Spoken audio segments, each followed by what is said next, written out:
यहाँ से भाई अपने लास्ट वाले सेशन को कंटिन्यू कर रहे हैं। लास्ट वाले सेशन में हम लोगों ने चैप्टर नंबर 1 को कवर कर लिया था, जिसमें भाई हम लोगों ने बेसिक इलेक्ट्रिकल के टोटल 446 को कवर किया था। आज के सेशन में हम लोग अपने चैप्टर नंबर 2 को स्टार्ट कर रहे हैं भाई, और इसमें हम लोग को पढ़ना है इलेक्ट्रिकल मशीन। तो इलेक्ट्रिकल मशीन में भाई यहाँ पे टोटल 137 क्वेश्चन एक तरीके से दिए गए हैं, और यहाँ पे अगर हम लोग क्वेश्चन के लेवल की बात करें भाई, तो ज़्यादातर जो क्वेश्चन है वो थ्योरी बेस्ड है भाई, और इसमें आपके न्यूमेरिकल क्वेश्चंस भी हैं, लेकिन वो फार्मूला बेस्ड है भाई। तो अगर आप मशीन में एवरेज हैं या फिर भाई मशीन थोड़ा आपका सही नहीं है, तो यहाँ पे आपको स्ट्रगल नहीं करना पड़ेगा। ओके, तो टोटल यहाँ पे भाई क्योंकि 137 क्वेश्चंस दिए गए हैं, तो नंबर ऑफ लेक्चर्स की बात करें तो उसमें आपको मैक्सिमम 3 लेक्चर्स मिलेंगे। 3 लेक्चर्स के अंदर में आपका पूरा का पूरा मशीन कवर हो जाए, क्योंकि भाई यहाँ पे हम लोग एवरेज 50 क्वेश्चंस का लेकर के चल रहे हैं पर लेक्चर में। आज के सेशन को स्टार्ट करने से पहले भाई हम लोग थोड़ा सा यहाँ पे मशीन के सिलेबस के ऊपर देखते हैं कि भाई मशीन में हम लोग क्या क्या पढ़ना होता है। तो जब भी आप मशीन देखेंगे भाई, तो ये सप्लाई सिस्टम के हिसाब से डिवाइड किया हुआ रहता है, क्योंकि भाई पावर सिस्टम में जो सप्लाई सिस्टम पढ़ेंगे तो एक होता है सिंगल फेज सप्लाई और एक होता है 3 फेज सप्लाई, है ना। या फिर आप मोटा मोटा समझिए कि भाई जब भी आप मशीन पढ़ेंगे तो सबसे पहले पढ़ना होता है हम लोग को डीसी मशीन, और डीसी मशीन जब आप पढ़ेंगे भाई तो उसमें पढ़ना है हम लोग को DC motor plus DC generator. उसके बाद होता है भाई आपका इंडक्शन मशीन। तो यहाँ पे जब भी मशीन वर्ड हो रहा है, इसका मतलब क्या है कि भाई इसमें इंडक्शन मोटर भी पढ़ेंगे और इंडक्शन जनरेटर भी पढ़ेंगे। फिर होता है भाई आपका सिंक्रोनस मशीन, तो अगेन इसमें आपको synchronous motor plus synchronous generator पढ़ना होता है। और यहाँ पे जो जनरेटर है ना, इसका दूसरा नाम होता है अल्टरनेटर भाई। ओके, और एक होता है भाई, ये सारे के सारे जो 3 पार्ट है ना, DC machine, induction machine, synchronous machine, ये सारे सारे रोटेटिंग मशीन है भाई, क्योंकि इनमें इसका रोटर एक तरीके से घूमता है। डीसी मोटर के अंदर भाई आर्मेचर होता है, इंडक्शन मशीन में रोटर होता है ना, समझिए। तो सारे सारे रोटेटिंग मशीन बोलते हैं। और एक होता है स्टैटिक मशीन भाई, जिसमें हम लोग को पढ़ना होता है ट्रांसफार्मर। क्लियर हो गया। तो पूरे मशीन के अंदर हम लोग को 4 मशीन पढ़ने हैं, DC machine, induction machine, synchronous machine, और इधर हो गया आपका ट्रांसफार्मर। और अगर भाई इसको फर्दर डिवाइड करें सप्लाई सिस्टम के बेसिस पे, तो क्योंकि डीसी मशीन की बात करें भाई, तो डीसी मोटर, डीसी जनरेटर क्या अपने अपने सिंगल फेज है ना, ये एक आपका पॉजिटिव टर्मिनल होता है, एक नेगेटिव टर्मिनल होता है ना। तो इसमें भाई सिर्फ और सिर्फ सिंगल फेज है ये। लेकिन इंडक्शन मशीन की बात करें तो भाई इसमें आपका सिंगल फेज इंडक्शन मशीन भी है और 3 फेज इंडक्शन मशीन भी है भाई। क्लियर हो गया। उसी तरीके से जब आप सिंक्रोनस मशीन पढ़ेंगे तो इसमें भाई सिंगल फेज सिंक्रोनस मशीन भी पढ़ना है और 3 फेज सिंक्रोनस मशीन भी पढ़ना है हम लोग को। और जब आप ट्रांसफार्मर पढ़ेंगे तो अगेन आपका 3 फेज ट्रांसफार्मर भी होता है और सिंगल फेज ट्रांसफार्मर भी होता है, और एक होता है भाई ऑटो ट्रांसफार्मर। ओके, तो ये पूरा का पूरा भाई आपके मशीन का सिलेबस है। इसी के हिसाब से भाई आपका यहाँ पे क्वेश्चन डाला गया है।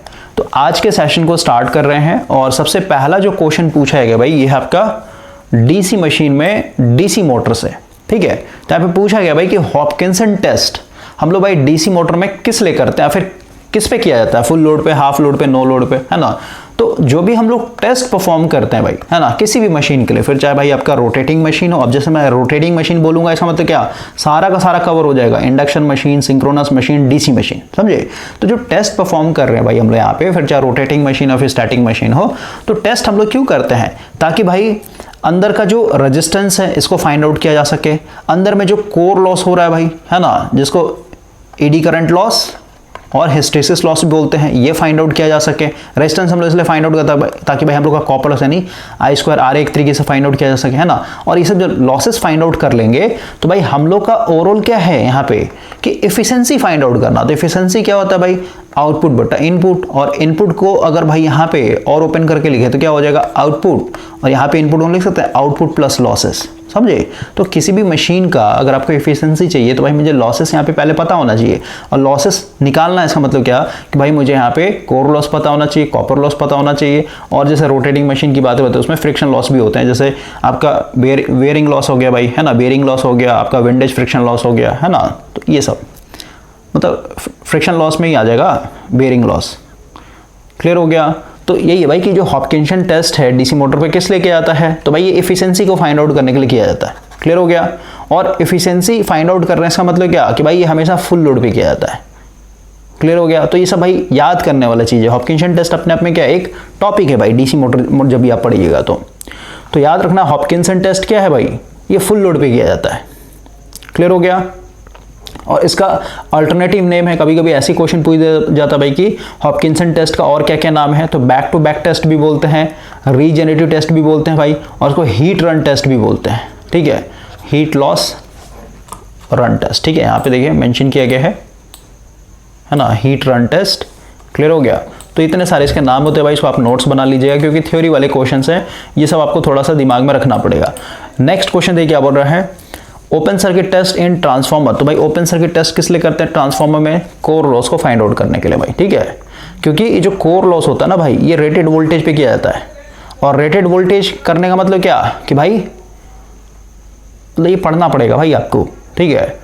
अगर आपको इसका कॉन्सेप्चुअल लेक्चर चाहिए तो भाई आपको मिल जाएगा, ठीक है, एक एक लेक्चर हम यहाँ से लिंक दे देंगे क्योंकि भाई सारे सारे जो है ना ड्राइव में अपलोडेड है मेल आईडी पे, तो वो लिंक आपको दे दिए जाएंगे, वहाँ से आप एक तरीके कवर कर सकते हैं। क्लियर हो गया। तो open circuit test core loss find out करने के लिए किया जाता है भाई, और जो शॉर्ट सर्किट टेस्ट होता है भाई वो किस लिए है, और इसमें कभी कभी ये भी पूछता है भाई कि जो ओपन सर्किट टेस्ट है ये कितने वोल्टेज पे करते हैं, तो भाई ये रेटेड वोल्टेज पे किया जाता है, और जो शॉर्ट सर्किट टेस्ट है कॉपर लॉस फाइंड आउट करने के लिए वो हमेशा रेटेड वोल्टेज का सिर्फ और सिर्फ 10 से 12% ही अप्लाई करते हैं भाई, ठीक है ना, कभी भी उसमें फुल लोड नहीं करते, क्योंकि भाई शॉर्ट सर्किट मतलब क्या, सेकेंडरी को आपने शॉर्ट कर रखा है, ठीक है, ये सेकेंडरी यहाँ पे शॉर्टेड होता है भाई। क्लियर हो गया। तो अगर आप यहाँ पे यानी प्राइमरी साइड में अगर आप रेटेड अप्लाई कर देंगे, यहाँ पे रेटेड वोल्टेज अप्लाई कर देंगे भाई, क्योंकि शॉर्टेड इसका मतलब इंपेडेंस मेरा लो रखा है ना भाई, इंपेडेंस लो है और आपने भाई रेटेड वोल्टेज अप्लाई कर दिया तो करंट बहुत ज़्यादा है नहीं, रेटेड से भी अधिक करंट फ्लो हो जाएगा, तो भाई तुरंत आपका ट्रांसफॉर्म हो जाएगा। क्लियर हो गया। तो ये सब भाई मतलब ओपन सर्किट टेस्ट हो गया, शॉर्ट सर्किट टेस्ट हो गया, ऐसे बहुत सारे क्वेश्चंस बनेंगे भाई। आपसे ये भी पूछा जाएगा कि भाई शॉर्ट सर्किट टेस्ट जो किधर करते हैं, एलवी साइड करते हैं परफॉर्म, या फिर भाई एचवी साइड करते हैं, है ना। तो जैसे जैसे हम लोग आगे बढ़ेंगे भाई इस तरह के क्वेश्चंस आपको यहाँ पे देखने को मिलेंगे। आगे बढ़ते हैं। क्वेश्चन क्या है, the difference between synchronous speed and actual speed of a motor. तो सिंक्रोनस स्पीड को हम लोग NS बोलते हैं भाई, और एक्चुअल स्पीड मतलब NR मतलब रोटर का स्पीड भाई, है ना। तो इनके बीच का डिफरेंस यानी NS माइनस NR, ये जो डिफरेंस है भाई इसको हम लोग बोलते हैं स्लिप स्पीड। क्लियर हो गया। यहाँ पे मेंशन किया है स्लिप स्पीड कुछ नहीं आपका NS माइनस NR होता है, और एक होता है परसेंटेज स्लिप भाई, ये होता है आपका NS minus NR upon NS। Clear हो गया। तो ये अलग चीज है और ये स्लिप स्पीड अलग चीज है। स्लिप का मतलब क्या होता है, फिसलना भाई, पीछे रह जाना, समझे। तो NS मतलब क्या, रोटेटिंग मैग्नेटिक फील्ड। तो भाई रोटेटिंग मैग्नेटिक फील्ड आगे आगे भागता है और रोटर क्या है, इससे लैग करते रहता है, तभी तो, क्योंकि यहाँ पे फ्राडे law of electromagnetic induction principal apply करना ना भाई, समझे। तो रोटर पीछे पीछे जाएगा, इसका मतलब क्या, जो आपका रोटेटिंग मैग्नेटिक फील्ड है और जो रोटर है इनके बीच में रिलेटिव स्पीड का डिफरेंस रहता है भाई, और रिलेटिव स्पीड का डिफरेंस रहेगा तभी तो भाई EMF यानी फ्लक्स कट होंगे, फ्लक्स कट होने से EMF इंड्यूस्ड होगा, फिर रोटर में करंट आएगा, और रोटर में करंट आएगा तो भाई अपना मैग्नेटिक फील्ड बनाएगा, और मैग्नेटिक फील्ड बनाने के चलते क्या होता है, एक टॉर्क पैदा होता है, इंट्रैक्शन टॉर्क बोलते हैं उसको, ठीक है। तो स्लिप स्पीड बोला जाता है। अगला है द फेनोमेना ऑफ क्रॉलिंग। देखिए भाई जब आप इंडक्शन मशीन पढ़ेंगे खासकर 3 फेज, ठीक है, और एक चीज देखिए, जब भी आप मशीन पढ़ेंगे भाई सबसे पहले हम लोग वाइंडिंग पढ़ना होता है, और वाइंडिंग मतलब क्या, AC मशीन के लिए वाइंडिंग और DC मशीन के लिए वाइंडिंग भाई, ठीक है, क्योंकि वाइंडिंग के भी क्वेश्चंस यहाँ पे डाले गए हैं। तो जब आप AC मशीन का वाइंडिंग पढ़िएगा तो इसमें भाई आपको पढ़ना होगा रोटेटिंग मैग्नेटिक फील्ड कैसे बनता है। क्लियर हुआ। बेसिक इलेक्ट्रिकल का अगर आप कंटिन्यू लेक्चर देख रहे हो भाई, वहाँ पे मैंने फेज सीक्वेंस का समझाया था ना कि भाई ये मान लो मेरा एक स्टेटर है 3 फेज का, और यहाँ पे हम लोग कंसंट्रेटेड वाइंडिंग कर रहे हैं इस तरीके से, तो ये मान लेते भाई R Y और ये B, ठीक है। तो समझिए कि भाई इसमें मान लेते हैं, और अभी हम लोग मान रहे हैं भाई R फेज जो है अभी मैक्सिमम पे है, यानी R फेज का जो है पॉजिटिव है, इसका मतलब इसको क्रॉस दिखा रहे हैं तो इसमें डॉट हो जाएगा, ओके। और बाकी के जो होंगे Y में क्या हो जाएगा, इसमें डॉट हो जाएगा, इसमें क्रॉस, और इसमें भी डॉट है, इसमें फिर क्रॉस, उसके हिसाब से भाई यहाँ पे मैग्नेटिक फील्ड बनेगा, है ना। क्योंकि R को भी अपने पॉजिटिव सीक्वेंस मान रखा है यानी मैक्सिमम है इसमें, तो भाई यही फेज क्या करता है, रिजल्टेंट मैग्नेटिक फील्ड को दिखाता है भाई। और जैसे जैसे आप चेंज करेंगे, जैसे आपका टाइम चेंज होगा वैसे वैसे क्या होगा, जैसे मान लो अभी फ्लक्स आपका ऐसे दिख रहा है ना, फिर कुछ देर के बाद ऐसे दिखेगा, फिर ऐसे दिखेगा, है ना। हर एक इंस्टेंट पे भाई आपका जैसे सप्लाई का इंस्टेंट चेंज होगा वैसे ही मतलब आपको घूमता हुआ नजर आएगा भाई। तो अब देखिए कि भाई ये जो हम लोग का स्टेटर वाइंडिंग है भाई, ये जो 3 फेज स्टेटर वाइंडिंग किया है, इसमें जो हम लोग 3 फेज सप्लाई देते हैं तो इसमें बनता है रोटेटिंग मैग्नेटिक फील्ड।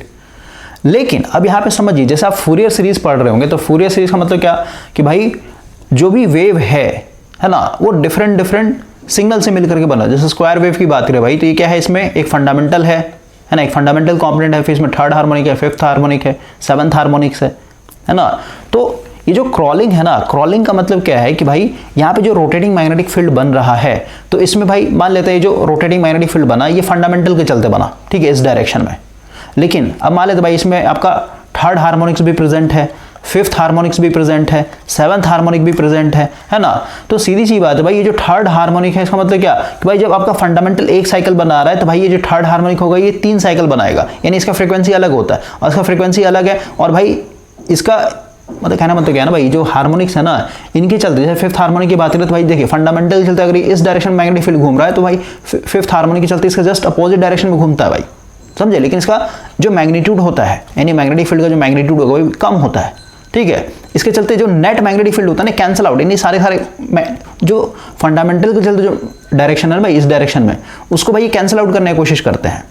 यानी ओवरऑल क्या है कि आपका जो रोटेटिंग मैग्नेटिक फील्ड है ना भाई उसके स्ट्रेंथ को कम करेंगे, यानी इसका जो मैग्नीट्यूड है उसको कम करेंगे भाई, और साथ ही साथ इसके स्पीड को भी कम कर देंगे। भाई ये इस साइड में घूमना चाहता है लेकिन भाई इस साइड में घुमा रहा है, इसका मतलब क्या हुआ कि भाई जो रोटेटिंग मैग्नेटिक फील्ड है यानी जिसको हम लोग एनएस बोलते हैं, इसका स्पीड अपने आप गिर जाएगा, समझे। और ये गिर गया मतलब कि अपने आप स्लो हो जाएगा भाई, रोटेटिंग मैग्नेटिक फील्ड स्लो हो गया तो सीधी सी बात है रोटर भी स्लो हो जाता है। इसको बोलते हैं क्रॉलिंग, क्रॉलिंग का मतलब रेंगना भाई तरीके से, समझे। जैसे सांप कैसे रेंगता है फर्श पे वो चल नहीं पाता ना, फ्रिक्शन मिल नहीं पाता है उसको, तो भाई वो क्या कर रहा है स्लिप करने लगता है, क्लियर हुआ।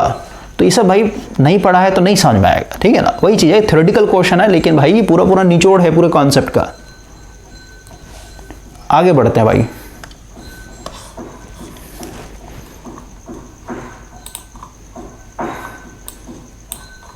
देखिए नेक्स्ट क्वेश्चन है भाई टर्बो अल्टरनेटर में कितने नंबर ऑफ पोल होते हैं। तो भाई ये 2 होता है। फिर टर्बो अल्टरनेटर उसको बोलते हैं जिसमें भाई जो स्पीड होता है यानी रोटेटिंग मैग्नेटिक फील्ड का स्पीड होता है 3000 होता है, ठीक है ना। तो देखिए NS = 120F/P ये हम लोग का फार्मूला है, ये पता है कि भाई 3000 होता है, मैंने बता दिया आपको, ठीक है।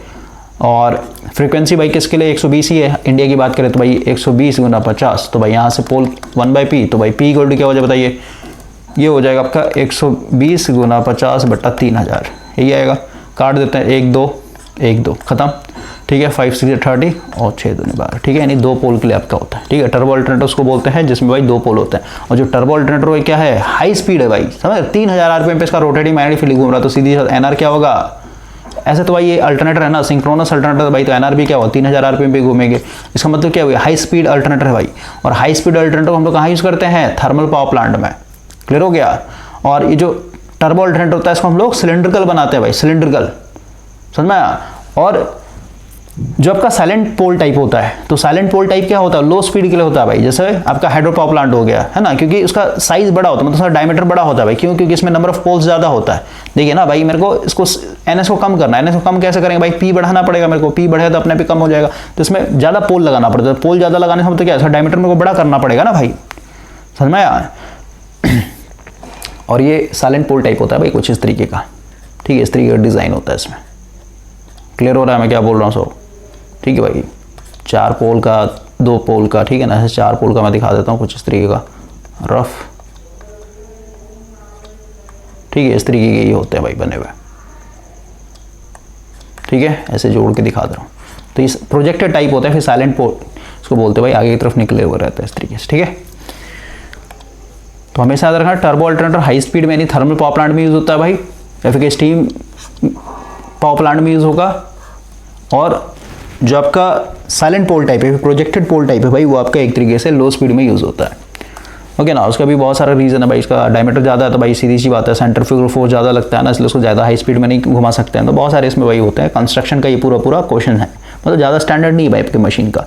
नेक्स्ट क्वेश्चन है the speed of a DC machine can be measured by. तो भाई ये कैसे हम लोग मेजर करें, तो टैकोमीटर हो जाएगा भाई, बच्चा वाला क्वेश्चन है ये, है ना। टैकोमीटर क्या है, जब आप जनरल साइंस पढ़ेंगे भाई, फिजिक्स खासकर, तो वहाँ पे आपको पढ़ना है ये सब।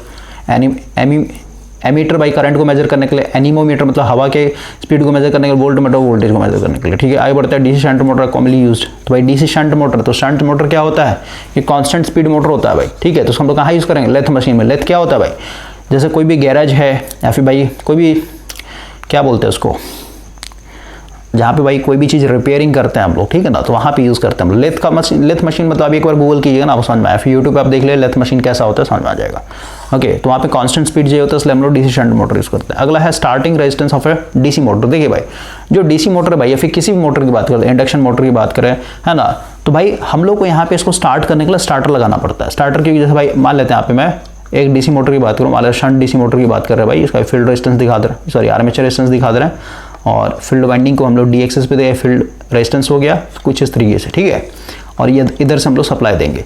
तो भाई देखिए इसमें जो आप केवीएल लगा, यहाँ से हम लोग वीटी दे रहे हैं भाई, वीटी मतलब क्या है, जो सप्लाई वोल्टेज भी दे देते हैं, यहाँ पे जो बैक ईएमएफ होता है, ठीक है, क्योंकि इस मोटर के अंदर क्या हो रहा है, मोटरिंग एक्शन भी होता है और जनरेटिंग एक्शन भी होता है भाई, ठीक है। तो जनरेटिंग एक्शन करने यहाँ पे क्या हो, बैक ईएमएफ बनेगा, क्लियर हुआ, ये हम लोग का आरएफ होता है। तो यहाँ से अगर आप केवीएल लगाए तो क्या हो जाएगा, जो भी आप इनपुट वोल्टेज दे रहे हैं, यानी जो भी टर्मिनल वोल्टेज दे रहे हैं भाई, वीटी इक्वल टू क्या हो जाए बताइए, ये तो पैरेलल में ना, तो सीधे सारा का सारा वोल्टेज भाई इसी के क्रॉस आ जाए ना, तो फील्ड वाइंडिंग यहाँ पे दिखाने का मतलब नहीं है, दोनों पैरेलल में लगे हुए हैं, तो इसको हटा दीजिए यहाँ से आप। अब केवीएल लगाइए, अब केवीएल लगाइए यहाँ से, तो भाई यहाँ से क्या हो जाएगा, वीटी, यहाँ से हम लोगों ने वीटी दिया तो सीधे VT minus I A R A, क्योंकि भाई खाएगा minus E B equal to 0, है ना। तो भाई यहाँ से ई बी क्या आ जाए बताइए, ई बी इक्वल टू हो जाएगा VT minus I A R A, ठीक है। तो यहाँ से भाई अगर मैं आई ए की बात करूँ तो आई ए इक्वल टू क्या हो जाएगा बताइए, आई इक्वल टू हो जाएगा VT minus E B upon R A, ठीक है। यानी जो आर्मेचर करंट है भाई, इसका ये रिलेशन मैंने निकाल दिया यहाँ से, ठीक है। आई पीछे माइनस कॉमन लेना पड़ेगा, ठीक है, दोनों साइड मल्टीप्लाई करके आप कर सकते हैं। तो अब देखिए भाई जो आर्मेचर करंट है ये क्या है, इन्वर्सली प्रोपोर्शनल है रेजिस्टेंस के ऊपर। तो अब देखिए भाई जो ईबी होता है, जो बैक ईएमएफ है भाई, ये प्रोपोर्शनल होता है किसके ऊपर, आपके स्पीड के ऊपर भाई, ठीक है। तो स्टार्टिंग में देखिए भाई, तो स्टार्टिंग मतलब जब आपका मोटर अभी स्टैंड स्टिल पे नहीं रुका हो गई, तो मतलब एन मेरा 0 है, एन 0 से मतलब ई बी 0, यानी आइए की बात करें स्टार्टिंग टाइम में, तो भाई ई बी मेरा 0 होता है, तो सिर्फ बचा क्या, वीटी, वीटी अपॉन आर ए, समझे। तो वीटी क्या है भाई, ये अच्छा खासा वोल्टेज होता है, 200-250 वोल्ट, है ना। तो सीधे वोल्टेज मेरा ज़्यादा है, लेकिन भाई आर्मेचर रेजिस्टेंस क्या है, बहुत ही कम होता है भाई, आर्मेचर रेजिस्टेंस बहुत ज़्यादा, सीधे करंट बहुत ज़्यादा होगा, और ये आर्मेचर करंट क्या है, आपके इस आर्मेचर को जला सकता है भाई, ठीक है। तो उसको लिमिट करना पड़ता है, इस आर्मेचर करंट लिमिट करने के लिए हम क्या करते हैं, स्टार्टर यूज़ करते हैं, 3 पॉइंट स्टार्टर, 4 पॉइंट स्टार्टर, समझे। तो भाई ये कि भाई आपसे पूछ रहा है कि ये जो आर्मेचर है, इस आर्मेचर का जो रेजिस्टेंस होता है भाई, ये क्या है, एक तरीके से तो लो होता है, समझे। क्योंकि अगर ये हाई होता भाई, ये हाई होता तो हम लोग को भाई मेरा करंट अपने आप लिमिट हो जाता ना, समझे, स्टार्टर लाने को जरूरत ही नहीं था। क्योंकि ये लो होगा भाई, लो क्यों होता है, जब आप वाइंडिंग पढ़ेंगे, खास से लैप वाइंडिंग पढ़ते हैं भाई, तो जैसे मान लेते हैं हम लोग 4 पोल की बात करते हैं, पी जो है मेरा 4 है, तो भाई पैरेलल पाथ क्या हो जाएगा, 4 ही होगा, है ना। तो अगर आप यहाँ पे देखें पैरेलल पाथ का मतलब क्या है भाई, इसमें इस तरीके के 4 पैरेलल पाथ बनेंगे, समझे। और हर एक पैरेलल पाथ में नंबर ऑफ कंडक्टर्स होते हैं भाई, और सारे कंडक्टर चलते कुछ रेजिस्टेंस आओ भाई, मान लेते हैं आर है, आर है, आर है, आर है ना। और आर का मान लेते हैं, इसका जो वैल्यू है मान लेते हैं भाई, ये कितना है 40 ओम है भाई, ऐसे मान लेते हैं। तो सर आप पैरेलल निकालिएगा तो एक सिंगल रेजिस्टेंस लगेगा ना, तो कितना हो जाएगा, 40/4 के अंदर कितना आ जाएगा, 10 ओम आएगा भाई, समझे। क्योंकि ये पैरेलल पाथ बन रहा है ना भाई, तो ऐसे तो भाई कॉपर वाइंडिंग करते हैं, तो भाई आर ए का मान क्या होगा, ये तो मैंने ऐसे ही बता दिया भाई, रफ बता दिया। आर ए बहुत नेग्लिजिबल होता है, मान लेते भाई 1 ओम है, तो सीधी सी बात है सबका 1 ओम, तो भाई सबका जब आर इक्वल निकाले तो क्या 1/4 हो जाएगा, है ना, मतलब और कम हो जाए, 0.25 हो जाएगा भाई। तो ये बहुत कम रेजिस्टेंस है ना भाई, समझे। इस रेजिस्टेंस को हम ऐसे दिखाते हैं, यहाँ पे ये दिखाया जाता है, क्योंकि इस आर्मेचर के अंदर का जो नेट इक्विवेलेंट रेजिस्टेंस था उसको हम लोग यहाँ पे दिखा रहे हैं एक तरीके से, समझे। तो बहुत लो होता है। आगे बढ़ते हैं हम लोग। तो ये सब जो है ना भाई ज़्यादा हम लोग एक्सप्लेन नहीं करेंगे, क्योंकि लेक्चर बहुत फिर बड़ा होने लगेगा, ओके। आपको पता है भाई, पढ़ा होगा भाई, तो ये लगेगा भाई कुछ लेवल ही नहीं है यहाँ पे, और जिन नहीं पढ़ा भाई तो सीधी सी बात है भाई, आपको हार्ड लगेगा ये। आगे बढ़ते हैं। बकल्स रिले किस लिए यूज़ करते हैं भाई, तो ये होता है oil cooled transformer, internal fault को एक तरीके से फाइंड आउट करने के लिए, ठीक है, फिर ये डिटेक्ट करने के लिए। आगे बढ़ते हैं हम लोग। मतलब ये रिले एक तरीके से अलार्म बजता है इसका, ठीक है, जब भी इंटरनल फॉल्ट होगा। तो देखिए नेक्स्ट क्वेश्चन है कि भाई मेरे पास एक 5 किलोवाट 50 हर्ट्ज सिंगल पोल से, देखिए यहाँ पे सिंक्रोनस स्पीड और परसेंटेज स्लिप निकालने बोला है। तो भाई एनएस क्या होता है 120, एफ कितना भाई 50 अपॉन पीपी कितना है 6, क्या हो जाएगा 6 दूनी 12 यानी 5 10 यानी 1000 हो जाएगा भाई। एनएस जो होगा ये मेरा 1000 हो जाएगा, और स्लिप क्या हो जाएगा एनएस माइनस एनआर। तो भाई एनएस अभी जस्ट निकाल लिया 1000 माइनस एनआर कितना भाई 960 क्वेश्चन में दिया हुआ है, NS minus NR upon NS, ठीक है। तो सॉल्व के लिए ऊपर में कितना हो जाएगा आपका 40/1000 कट जाएगा, तो भाई कितना हो जाएगा 0.04, या फिर इसको परसेंटेज में बोला ना, इसको 100 से मल्टीप्लाई तो 100 से कट जाएगी 4% हो जाएगा, तो 1000 आरपीएम और 4%, ठीक है। आगे बढ़ते हैं। क्वेश्चन है देखिए भाई, ईएमएफ इक्वेशन पूछा है ट्रांसफार्मर का।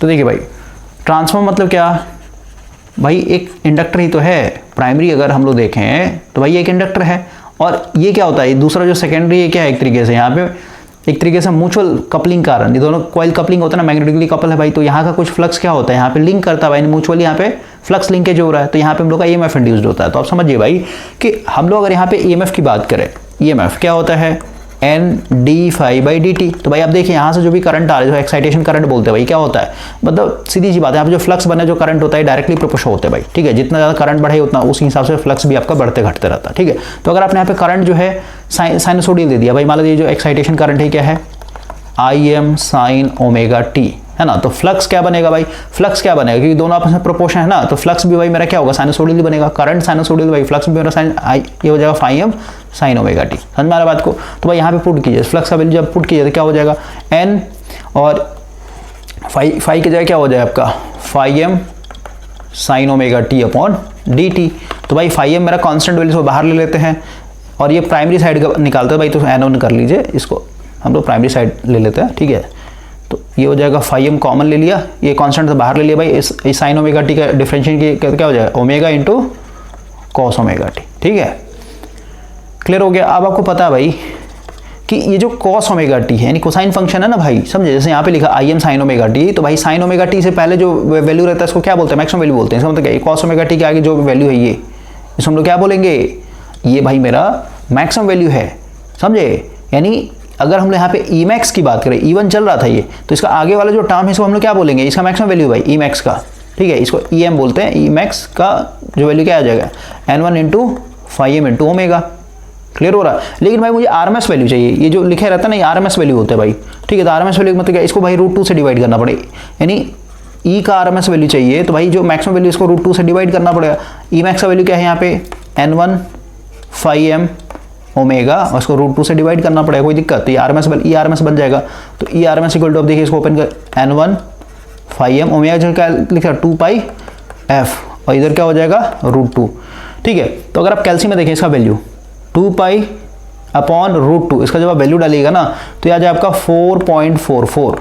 क्लियर हो गया, ये कांस्टेंट वैल्यू आ जाएगा, और बाकी जो टर्म्स है वैसे के वैसे रहेंगे, यानी यहाँ पे लिखता है तो स्पेस नहीं है, यानी इसका वैल्यू क्या आ जाएगा 4.44, और बाकी जैसे जैसे यानी N1 into φm into F, ठीक है भाई। तो ये मेरा क्या आ गया, E1 प्राइमरी साइड का इंड्यूस्ड EMF का इक्वेशन आ गया RMS वैल्यू में, ठीक है।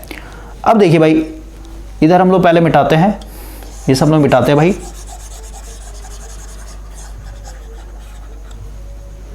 अब यहाँ पे लिखते हैं, ये मेरा इक्वेशन है जिसको हम लोग E1 बोल रहे हैं, 4.44 φm N1, और ये हो जाएगा F, ठीक है, वोल्ट, इतना EMF है। अब देखिए भाई, इसी तरीके से E2 होता है, क्योंकि E2 कैसे निकलता है, तो हम लोग पता है turn ratio E1/E2 equal to होता है N1/N2। इसका मतलब क्या, E2 की अगर बात करें तो E2 इक्वल टू क्या हो जाएगा भाई, बताइए, E2 इक्वल टू क्या हो जाएगा, ये देखिए इसका कुछ वैल्यू आएगा भाई, कांस्टेंट वैल्यू होगा हमेशा, है ना। तो देखिए ना यहाँ पे E2 की बात करें क्या हो जाएगा, E1 into N2 upon N1, समझे। तो इसका भाई कुछ कांस्टेंट वैल्यू होगा, और इस कांस्टेंट वैल्यू को जब इसका मल्टीप्लाई कर दे भाई मेरे को E2 मिल जाएगा। तो E2 की बात ये होता है 4.44 φm यहाँ पे N2, ठीक है, इंटू F हो जाएगा। मतलब ये इससे भी निकाल सकते हैं, E1 बस हम लोग निकालना होता है भाई। अब देखिए ये जो φm है ना, हम लोग को पता है भाई फ्लक्स इक्वल टू क्या होता है, फाई इक्वल टू क्या होता है, B इंटू ए होता है ना भाई, जैसे flux density B equal to क्या होता है, फाई अपॉन एरिया होता है, तो फाई इक्वल टू क्या हो जाएगा, B इंटू एरिया हो जाएगा। कि लेकिन यहाँ पे मैक्सिमम वैल्यू है ना, फ्लक्स का मैक्सिमम वैल्यू भाई, तो इसको हम लोग BM यानी मैक्सिमम फ्लक्स डेंसिटी लेके चलना पड़ेगा, समझ में आया। तो अगर हम लोग φm का वैल्यू पुट करें भाई, इसमें φm का वैल्यू पुट करते, E1 क्या हो जाए बताइए, ये हो जाएगा आपका 4.44 φm की जगह क्या लिया, B मैक्स इंटू एरिया, और N1 वैसे का वैसे रहेगा, फ्रीक्वेंसी वैसे हो जाए। तो ये मेरा भाई एक तरीके से एक और इक्वेशन बन गया, ठीक है। तो एक ये इक्वेशन है भाई, एक ये इक्वेशन होता है ना। तो ऑप्शन के हिसाब से देखिए, ये E1 का वैल्यू है भाई φm के टर्म में, देख रहे हैं यहाँ पे φm है, सही है ये, ठीक है। ये हम लोग का E1 का वैल्यू है किसके टर्म में, मैक्सिमम फ्लक्स डेंसिटी और एरिया के टर्म में, ये भी सही है। और ये भी तो भाई अभी जस्ट समझा, ये भी सही है ना। तो ऑल ऑफ दे सारे ऑप्शन सही है भाई यहाँ पे। क्लियर हो गया, आगे बढ़ते हैं हम लोग। देखिए नेक्स्ट क्वेश्चन है, which of the following advantage of a rotating field in a large alternator. देखिए भाई, जब आप Faraday law of electromagnetic induction principal पढ़ेंगे तो यहाँ पे क्या बोलता है कि भाई कहीं पे भी, यानी कहीं पे भी मैग्नेटिक फ्लक्स चेंज हो रहा है किसी भी कॉइल के रिस्पेक्ट में, फिर किसी भी कंडक्टर के रिस्पेक्ट में, तो उसमें EMF इंड्यूस्ड होता है भाई। तो इसका मतलब क्या हुआ कि भाई जैसे अगर हम लोग यहाँ पे इस कंडीशन की बात है, मान लेते भाई मेरे पास एक जनरेटर है ना, यानी मैग्नेटिक फील्ड मैंने क्या किया, कॉइल को घुमाया, तो कॉइल को घुमाने से भी क्या हो रहा है भाई, आपका ये फ्लक्स कट करेगा, समझ रहे बात को। यानी इस कॉइल को हम लोग क्या बोलते हैं, आर्मेचर बोलते हैं भाई, क्लियर हुआ। तो इस आर्मेचर को घुमाइए मैग्नेटिक फील्ड में, या फिर सेकंड केस देखते हैं भाई, यहाँ पे जो नॉर्थ है साउथ है और यहाँ पे मेरा कंडक्टर है भाई, तो कंडक्टर को इस बार स्टेशनरी अंदर है, इस फील्ड को घुमाते भाई, है ना। तो उस फील्ड को भी अगर आप रोटेट करेंगे तो सीधी सी बात है अभी भी क्या होगा, इसमें एमएफ इंड्यूस्ड हो जाएगा, कोई दिक्कत। तो फैराडे लॉ दो तरीके का होता है, एक तो ये और एक ये। तो देखिए भाई, जब हम लोग अल्टरनेटर बनाएंगे तो अल्टरनेटर में हम लोग क्या करते हैं, हम लोग भाई फील्ड को घुमाते हैं, यहाँ पे फील्ड को घुमाएंगे और जो आर्मेचर होता है वो स्टेशनरी होता है। यानी यहाँ पे ये जो इस तरीके कंडक्टर में डाल रहा हूँ भाई, है ना, ये मेरा आर्मेचर है, यानी आर्मेचर को हम लोग स्टेटर पर रखते हैं, समझ में आया। और फील्ड जो होता है इसमें हम लोग डीसी एक्साइटेशन देते हैं, यानी ये नॉर्थ पोल साउथ पोल की तरह बिहेव करेगा, क्योंकि भाई ये डीसी दे दिया ना, डीसी दे में तो क्या है, जो नॉर्थ और साउथ है फिक्स हो जाते हैं भाई, क्लियर हो गया। इसमें डीसी एक्साइटेशन देना पड़ता है हम लोग को। तो इसको मतलब फील्ड को इसमें रखने से क्या बेनिफिट होता है, तो फील्ड पे रखने से ये बेनिफिट है क्योंकि ये रोटेटिंग है ना, तो सीधी सी बात है भाई, इसमें डीसी सप्लाई देना तो हम लोग यहाँ पे सिर्फ दो ही स्लिप रिंग लगाना पड़ेगा, क्लियर हो गया, सबसे पहला एडवांटेज।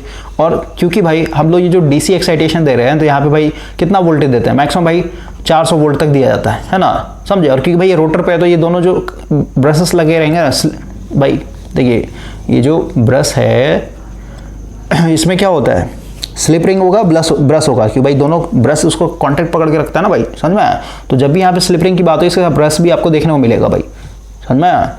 तो क्योंकि घूम रहा है ना भाई, घूमते हुए चीज़ों से कनेक्शन बाहर लेने के लिए क्या करते हैं, स्लिप रिंग और ब्रश का सहारा लेना पड़ता है हम लोग को। तो अब देखिए भाई, क्योंकि भाई इसमें हम लोग को सिर्फ 400 वोल्ट के साथ देना, तो ये दो टर्मिनल के बीच में 400 वोल्ट को इंसुलेट करना हम लोग के लिए ईजी होता है।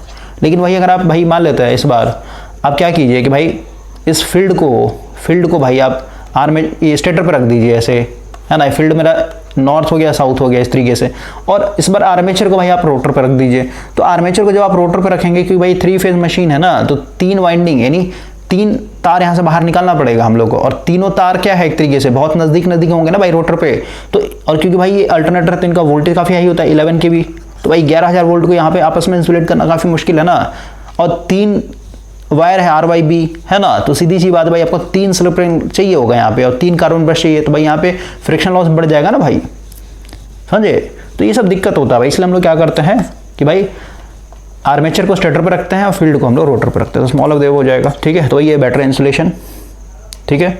मतलब ये आर्मेचर को जब आप रख देंगे ना स्टेटर पे, तो भाई क्योंकि ये स्टेशनरी है तो भाई यहाँ पे इंसुलेशन प्रोवाइड करना ईजी है हम लोग के लिए। अगर भाई रोटर पे रखें क्योंकि घूम रहा है ना भाई, तो घूमते हुए चीज को, और यहाँ पे भाई स्पेस का भी दिक्कत होता है एक तरीके से, यहाँ पे 6 ही होगा भाई कंसंट्रेटर वाइंडिंग करेंगे तो, ठीक है, RYB के हिसाब से, ठीक है। और क्योंकि स्टेटर है भाई तो उसको कूलिंग करना काफ़ी आसान है, ये घूम रहा है भाई तो उसको कूल करना काफ़ी मुश्किल है ना भाई, समझे। तो ये वेंटिलेशन हो गया या फिर भाई कूलिंग हो गया, है ना। कंस्ट्रक्शन भी यूज होता है, अभी जस्ट बता भाई यहाँ पे सिर्फ 2 ही स्लिप रिंग का रिक्वायरमेंट है, अभी कहीं 2 ही ब्रश चाहिए यहाँ पे, ठीक है। ऐसे तो भाई अभी हम लोग स्टार्टिंग एक तरीके से, यानी जब एक्साइटेशन पढ़ेंगे ना, इसमें एक्साइटेशन भी है भाई, ये एक्साइटेशन है 3 तरह एक्साइटेशन होता है, समझे। तो एक्साइटेशन भी अपने आप में एक टॉपिक है। तो अभी हम लोग लेटेस्ट में ब्रशलेस एक्साइटेशन यूज करते हैं, यानी यहाँ पे कोई भी हम लोग को स्लिप रिंग या फिर कार्बन ब्रश का जरूरत नहीं भाई, क्लियर हुआ। तो ऑल ऑफ देव हो जाएगा। अगला क्वेश्चन क्या है, the value of stacking factor is usually. देखिए भाई स्टैकिंग फैक्टर का क्या मतलब होता है, जैसे भाई आपने पढ़ा ना ईडी करंट, है ना। तो जैसा अभी ट्रांसफार्मर की बात करें तो भाई यहाँ पे हम लोग का प्राइमरी वाइंडिंग है, इसमें आप जब एक्साइटेशन देंगे भाई तो ये करंट मेरा इंस्टेंटेनियस यानी चेंज हो रहा टाइम है, तो फ्लक्स भी क्या होगा, टाइम चेंजिंग होगा। तो ये जो कोर है यहाँ पे जो लो रिलक्टेंस पाथ प्रोवाइड कर रहा है फ्लक्स के लिए, तो भाई इसमें क्या होगा, d∅dt नेचर का फ्लक्स क्या करेगा, इसमें EMF इंड्यूस्ड करवाएगा, इसके चलते करंट आएगा, है ना। ये करंट क्योंकि इसी में सर्कुलेट होता रहता है, जिसके चलते हम पावर लॉस होता है, जिसको हम ईडी करंट पावर लॉस बोलते हैं भाई। तो भाई इससे मुझे बचना है ना, तो बचने के लिए क्या करते हैं, इसको पतला पतला, क्योंकि भाई देखिए हम लोग इस करंट को लिमिट करना है, जो EMF इंड्यूस्ड हुआ इस फ्लक्स के कारण इस कोर के अंदर, उसके चलते जो करंट है उसको लिमिट करना। तो भाई R इक्वल टू क्या होता है बताइए, रो L अपॉन एरिया।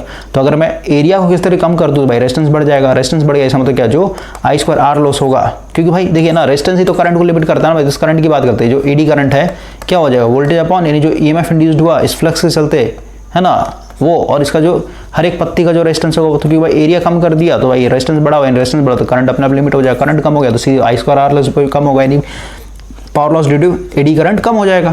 इसलिए हम लोग क्या करते हैं, पतला पतला पत्ती काट करके E शेप का, I शेप का, है ना भाई, उसको सब आपस में जोड़ते हैं भाई, ठीक है, और एक दूसरे से इंसुलेटेड रखते हैं, यानी लैमिनेटेड रखते हैं भाई।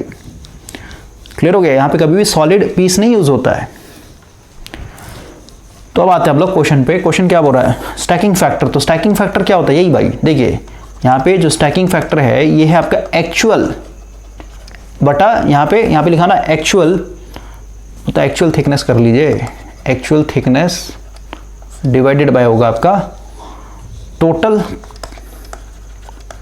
Core thickness. तो देखिए भाई एक्चुअल थिकनेस मतलब क्या, जैसे आप ऐसा समझिए ना, 1-1 रुपये का सिक्का आप ले लीजिए भाई, ठीक है, 1 रुपये का सिक्का, फिर इसके ऊपर एक और 1 रुपये का सिक्का, 1 रुपये का सिक्का, ऐसे रखिए आप, ठीक है, तो एक लेयर बनेगा ना। और सेकंड केस में क्या कर रहे हैं भाई, 1 रुपये का सिक्का है, इसको आपने क्या किया, ऊपर में वार्निश कर दिया भाई, यानी इंसुलेटेड कर दिया, पॉलिश कर दिया, फिर इसके ऊपर भाई एक सिक्का लगाइए, फिर इसको पॉलिश कर दीजिए, मतलब लैमिनेटेड भाई जिसे हम लोग बोल रहे हैं। क्लियर हुआ?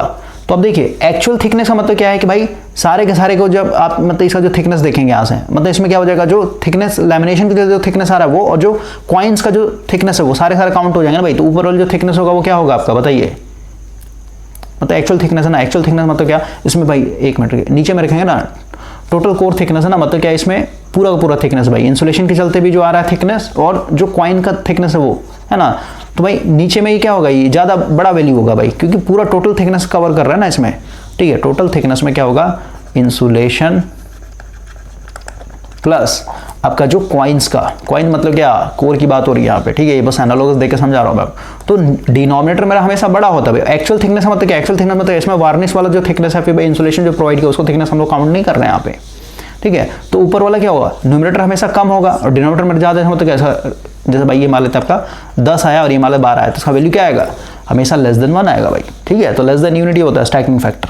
क्लियर हो गया? तो इसे याद रखना भाई। आगे बढ़ते हैं हम लोग।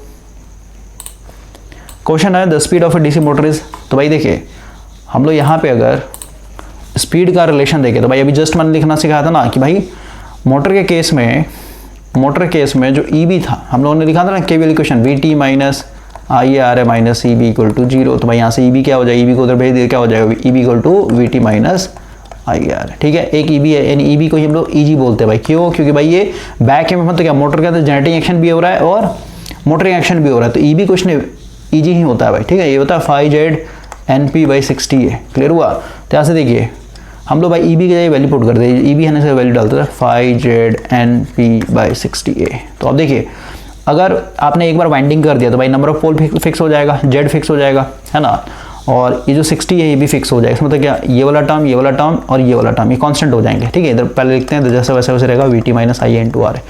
तो भाई देखिए इसमें लिख सकता हूँ 5 इंटू एन, बाकी जो है इन सब का ZP और 60 इसका के कुछ कांस्टेंट वैल्यू आएगा भाई, है ना, एक बार वाइंडिंग डिजाइन कर लिया तो। क्लियर हो रहा है? तो यहाँ से n का मान निकालते हैं, तो n इक्वल टू क्या हो जाए बताइए, VT माइनस आई आर ए, ये क्या हो जाएगा 5 और ये k, ठीक है। क्लियर हो रहा है?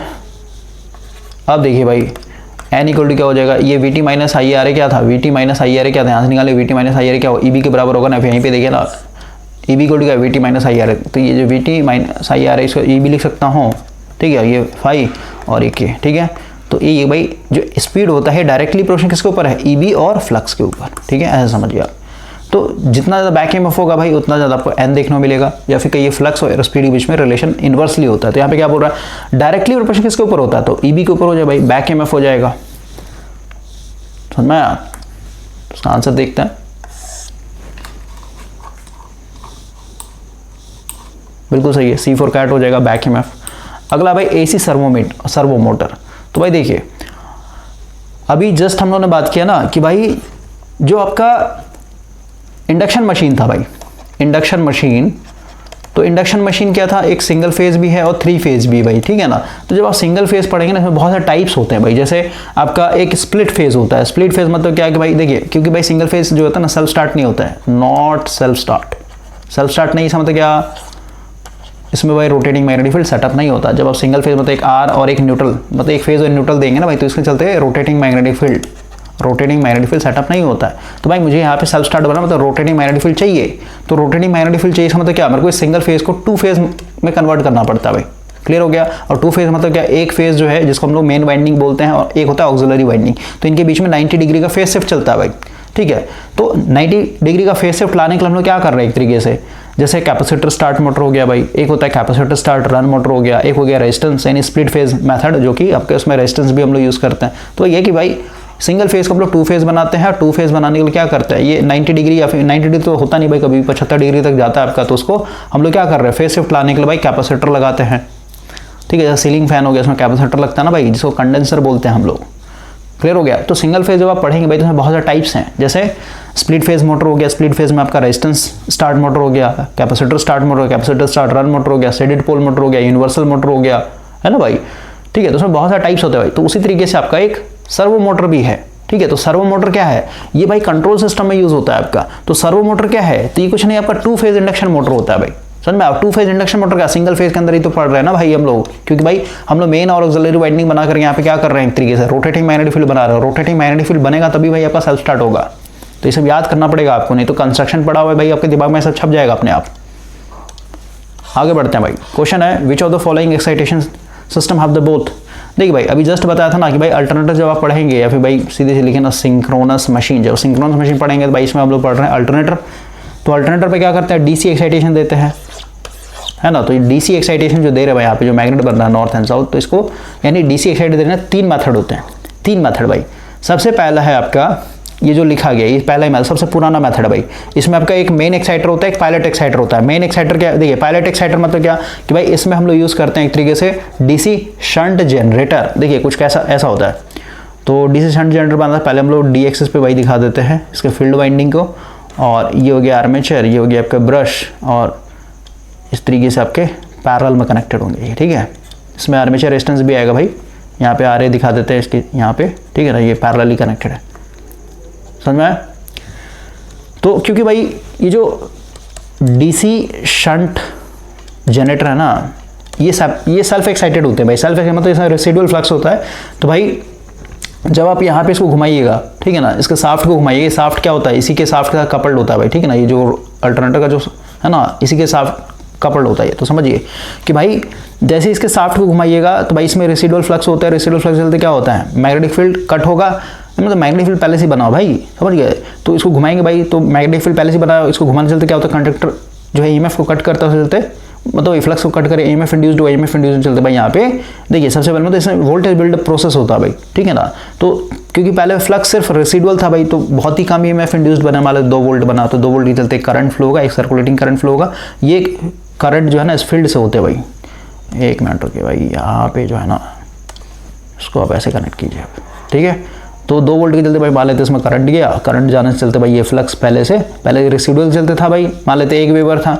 अब क्योंकि इसमें करंट आ चुका है तो भाई और फ्लक्स बढ़ जाएगा, है ना। तो भाई 2 वेबर बनेगा, तो फ्लक्स बढ़ रहा है, फिर ईएमएफ बढ़ेगा, फिर फ्लक्स बढ़ेगा, क्योंकि करंट बढ़ेगा ना उसी हिसाब से। तो करंट क्या है, फ्लक्स को बढ़ाएगा, फिर ये फ्लक्स बढ़ गया तो सीधे, क्योंकि ईजी इक्वल टू क्या है 5ZNP/60A, मतलब जो ईजी है फ्लक्स पे डिपेंड करता है भाई। तो फ्लक्स को बढ़ रहा है ना, यहाँ से करंट आते जा रहा है भाई, जैसे यहाँ पे फ्लक्स बढ़ रहा है उसके हिसाब से। तो सेल्फ एक्साइटेड होते हैं भाई। ठीक है, तो एक बार समझिए ना, एक बार जब इसमें वोल्टेज बिल्डअप हो जाएगा ना, तो यहाँ पे यानी इसके आउटपुट टर्मिनल पे एक और फील्ड वाइंडिंग कनेक्टेड होता है। ठीक है, समझे, यानी इसको सप्लाई देगा ये। ठीक है, यानी यहाँ पे फ्लक्स बनाएगा, और ये फ्लक्स जो है ना यहाँ पे देखें, ऐसे समझाता हूँ, यहाँ पे एक और जनरेटर लगा होता है भाई, डीसी जनरेटर, जिसको हम लोग बोलते हैं सेपरेटली एक्साइटेड। ये हो गया मेरा डीसी शंट जनरेटर, जिसको हम लोग बोलते हैं पायलट एक्साइटर। और इसके आगे जो लगा होता है ना, इसको हम लोग बोलते हैं भाई सेपरेटली एक्साइटेड, क्योंकि इसका फील्ड जो है भाई, इसका फील्ड जो है आपका अलग से एक्साइट किया गया है। जब आप सेपरेटली एक्साइटेड जनरेटर पढ़ते हैं भाई, तो उसमें क्या होता है, फील्ड को एक्साइट करने के लिए बैटरी लगाते हैं ना, तो ये पूरा क्या है, ये डीसी शंट जनरेटर क्या कर रहा है, इसके लिए एक्साइटेशन का काम कर रहा है भाई। क्लियर हो रहा है। तो ये यहाँ पे जो फ्लक्स बन रहा है भाई, इस फ्लक्स से चलते, और इस फ्लक्स में क्या कर रहे हैं, सारे में जो घुमा रहे हैं, यहाँ पे ईएमएफ इंड्यूस्ड होगा, फिर वही डीसी सप्लाई जाएगा, और ये फिर डीसी कहाँ जाता है, आपके रोटर में जाता है। यहाँ पे जो वाइंडिंग है ना, इसमें जाएगा भाई मैग्नेटिक फील्ड बनाने के लिए। तो इसमें 2 एक्साइटेशन होते हैं भाई, एक होता है पायलट और एक होता है मेन भाई। ठीक है, तो वही है कि भाई किसके लिए होता है, तो डीसी के लिए होता है। वही लिखा, विच of the following excitation system have the 2 exciter, तो भाई डीसी। ठीक है, डीसी बनाने हम लोग ऐसा करते हैं। क्लियर हो गया। तो ये बहुत पुराना टाइप है भाई, पहले यूज़ होता था, अब नहीं यूज़ करता, अब हम लोग ब्रशलेस यूज़ करते हैं एक तरीके से। क्लियर हो गया, क्योंकि इसमें देखिए ना, मतलब कोई मतलब ही नहीं भाई, आपने पढ़ा हो तो समझ में। ये सब कंस्ट्रक्शन है भाई मशीन का। जब आप बिल्कुल स्टार्टिंग वाला लेक्चर देखें ना, उसमें आपको समझ में आएगा ये सब क्या होता है। आगे बढ़ते हैं, बोलता है हीट जूल इफेक्ट। तो भाई हीट जूल इफेक्ट किस में अनडिजायरेबल है भाई, तो ट्रांसफार्मर में। बाकी सब में तो भाई ये सारे हीट इफेक्ट पे ही तो काम करते हैं, इसमें तो चाहिए। तो ट्रांसफार्मर में हीट लॉस नहीं चाहिए भाई हम लोग को। आगे बढ़ते हैं, क्वेश्चन है winding of a star delta. देखिए भाई, अभी जस्ट बता था स्टार्टर हम लोग को क्यों चाहिए, तो स्टार्टर इसलिए चाहिए भाई ताकि हम लोग का यहाँ पे जो स्टार्टिंग करंट है वो एक तरीके से लिमिट हो सके। आपके घर में अगर स्टार्टर होगा इंडक्शन मोटर वाला, जिससे हम लोग पानी भरते हैं भाई अपने टंकी में, उसका स्टार्टर में देखिए एमीटर लगा होगा, आप उस मोटर को जाके चलाइए, अब देखिएगा जैसे ही आप स्विच ऑन करेंगे ना, ये जो पॉइंटर है भाई एमीटर का, ये देखिए पहले बहुत ऊपर जाएगा, यहाँ पे ऐसे दिखाता हूँ, ठीक है। पहले ये स्टार्टर भाई मान लेते हैं, मतलब स्टार्टर में जो एमीटर है वो है 0 एम्पियर पर, जैसे स्विच क्लोज कीजिएगा ना तो भाई मान लेते हैं ये 5 एम्पियर, तो ये जो स्विच है ना भाई, ये पॉइंटर ये कहाँ तक जाएगा, ये पहले 5 एम्पियर तक जाएगा, ठीक है, कुछ देर के लिए, और फिर कुछ देर के बाद फिर आपका ये नीचे आ जाता है भाई, ठीक है ना, मतलब 1.5 एम्पियर तक ये रहता है। तो ऐसा क्यों होता है भाई, मतलब स्टार्टिंग में करंट बहुत ज़्यादा खींचता है, ऐसा क्यों करता है, तो सोचिए भाई, जैसे इंडक्शन मशीन की बात करें, यहाँ पे फिर से डायग्राम दिखाता हूँ मैं, ठीक है। इंडक्शन मशीन का जो स्टेटर और जो 3 फेज अल्टरनेटर या फिर भाई सिंक्रोनस मशीन का जो स्टेटर, दोनों सेम होते हैं भाई, ठीक है ना, क्लियर हो गया।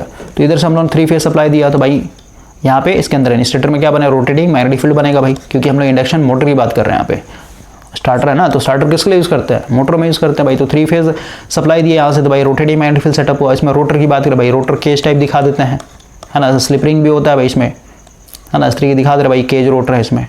तो रोटेटिंग मैग्नेटिक फील्ड भाई मान लेते हैं आपका 1000 आरपीएम से घूम रहा है, तो सीधी सी बात है, फ्लक्स आपका क्या करे, इन कंडक्टर को कट करेगा, कंडक्टर कट करेगा भाई, तो इसमें EMF इंड्यूस होगा, उसके चलते करंट आएगा, करंट के चलते भाई ये घूमना स्टार्ट करता है, जैसे लेंस लॉ भी इसमें यूज़ होता है ना, इसके वर्किंग प्रिंसिपल में।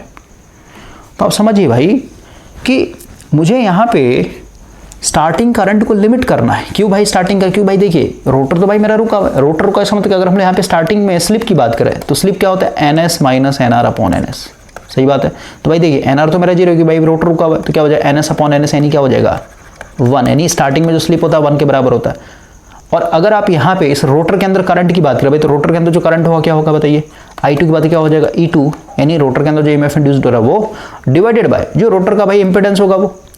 तो भाई अब देखिए जो E2 होता है ना, E2 रोटर के अंदर जो EMF इंड्यूस्ड है इटसेल्फ क्या होता है, ये स्लिप के ऊपर डिपेंड करता है भाई, समझे। लेकिन स्लिप मेरे यहाँ पे क्या है 1, इसको हम S × E2 लिखते हैं, ठीक है, रोटर के अंदर जो EMF आता है वो। तो भाई अभी तो स्टार्टिंग में स्लिप मेरा क्या है 1 के बराबर, इसका मतलब E2 क्या हो जाएगा, E2 भाई 100% हो जाएगा, क्योंकि भाई स्लिप का वैल्यू फिर घटता है ना, जैसे स्पीड पकड़े वैसे घटेगा, 0.2 0.5 ऐसे, है ना। इसका मतलब क्या, स्लिप मेरा अभी 100%, मतलब E2 मेरा बहुत लार्ज होगा भाई, E2 लार्ज होगा मतलब क्या, और इंपेडेंस भाई ना के बराबर होता है इसमें, ठीक है। तो कम है तो भाई I2 मेरा बहुत लार्ज खींचेगा ये, तो इसको मुझे लिमिट करना, लिमिट करेंगे समझते क्या भाई, यहाँ पे हम लोग स्टार डेल्टा स्टार यूज करते हैं। क्यों भाई, क्योंकि स्टार की अगर बात करें भाई, इसमें देखिए 2 3 वोल्टेज देखने को मिलता है, VL जो होता है क्या होता है, √3 टाइम फेज वोल्टेज बराबर होता है भाई। तो अगर हम लोग पर फेज देखें क्या हो जाएगा, VPH क्या हो जाएगा, VL/√3, यानी √3 टाइम्स जो है मेरा वोल्टेज क्या होता है, सप्रेस हो जाता है भाई, समझे भाई। जो फेज वोल्टेज है ना ये √3 टाइम्स का, जैसे भाई मान लेते हैं आपका यहाँ पे देखिए लाइन वोल्टेज 400 वोल्ट है, तो भाई फेज वोल्टेज यानी पर फेज वोल्टेज क्या हो जाएगा, 400/√3 करेंगे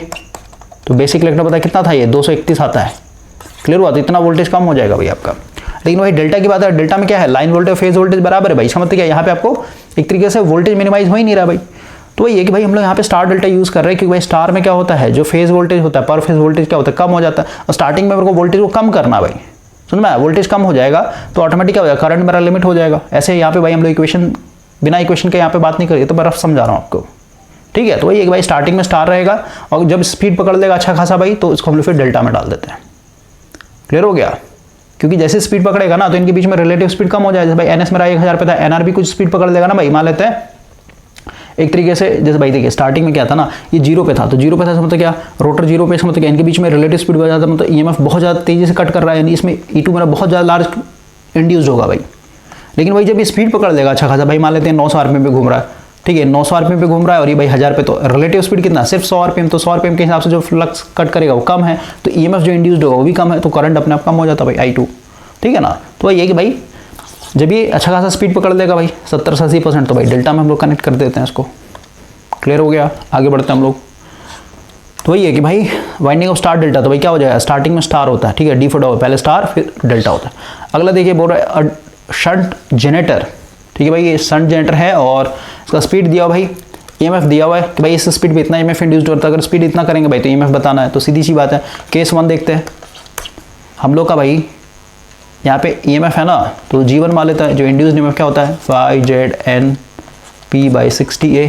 तो भाई क्योंकि आर्मेचर तो दोनों केस में सेम है ना भाई, आर्मेचर में तो कोई चेंज, या फिर मोटर के अंदर कोई चेंजिंग नहीं कर रहे, बस स्पीड बढ़ा रहे भाई घटा रहे, तो देखिए फ्लक्स मेरा कांस्टेंट रहेगा, क्योंकि इस पर कोई छेड़छाड़ नहीं कर रहा, Z कांस्टेंट रहेगा, P मेरा कांस्टेंट रहेगा, 60 तो अपने आप में कांस्टेंट है। इसका मतलब क्या, जो EG है, EG1 है डायरेक्टली फ्लक्स के ऊपर, ठीक है। और केस 2 में देखिए, केस 2 में देखिए आपका जो EG2 हो जाएगा, ये भी डायरेक्टली, एक मिनट भाई फ्लक्स तो कांस्टेंट है ना, यानी कि N1 पे N1 पे होगा भाई, ठीक है। और इतना नहीं समझ में आता है तो भाई इसको देखिए ऐसे समझा दो, बच्चे की तरह ही समझा देते भाई, ठीक है। इसको ऐसे रहने दीजिए। तो यहाँ से मैं क्या कर रहा हूँ, जो कॉन्स्टेंट है 5ZP60 है तो इसको इधर रहने देते हैं, 5ZP/60 इसको ऐसे रहने दे रहा हूँ। यहाँ से n को मैं इधर ले आता हूँ तो EG1 डिवाइडेड बाई क्या हो जाए N1 हो जाए। कोई दिक्कत? ये मेरा पहला इक्वेशन है केस 1 में। केस 2 में आता है, केस 2 में भाई क्योंकि स्पीड बढ़ गया यानी यहाँ पे मान लो EG2 है, क्या हो जाएगा 5ZN2P डिवाइडेड बाई 60 है। तो दोनों केस में तो भाई ये सब सही भी रहेंगे, यानी 5ZP/60 है वैसे का वैसे रहेगा। इधर क्या हो जाएगा EG2/N2। तो देखिए तो फर्स्ट इक्वेशन में ये वाला वैल्यू और ये वाला वैल्यू दोनों बराबर है ना, समझे। तो हम लोग क्यों ना इसको बराबर कर दे भाई, है ना, यानी दोनों इक्वेशन को इक्वेट कर दी ना। ये फर्स्ट इक्वेशन सेकंड इक्वेशन है। तो देखिए यहाँ पे मैं लिखता हूँ कि भाई 5ZP divided by 60A equal to 5Z, क्योंकि दोनों बराबर है ना, तो इधर से ये वाला 5ZP/60 दोनों बराबर है भाई। तो फर्स्ट इक्वेशन इसका वैल्यू क्या है EG1 डिवाइडेड बाई N1 और यहाँ से इसका क्या वैल्यू है EG2 डिवाइडेड बाई N2। तो भाई मेरे से N2 पूछा था तो N2 क्या हो जाएगा, ये हो जाएगा EG2 into N1 divided by EG1। एक मिनट भाई, EG2 पूछा ना, उन्होंने N2 का वैल्यू निकाल लिया, इसको हटाता है। तो EG2 देखिए कैसे आएगा, यहाँ से EG2 का वैल्यू निकालिए, EG2 इक्वल टू क्या हो जाए EG1 into N2 divided by N1।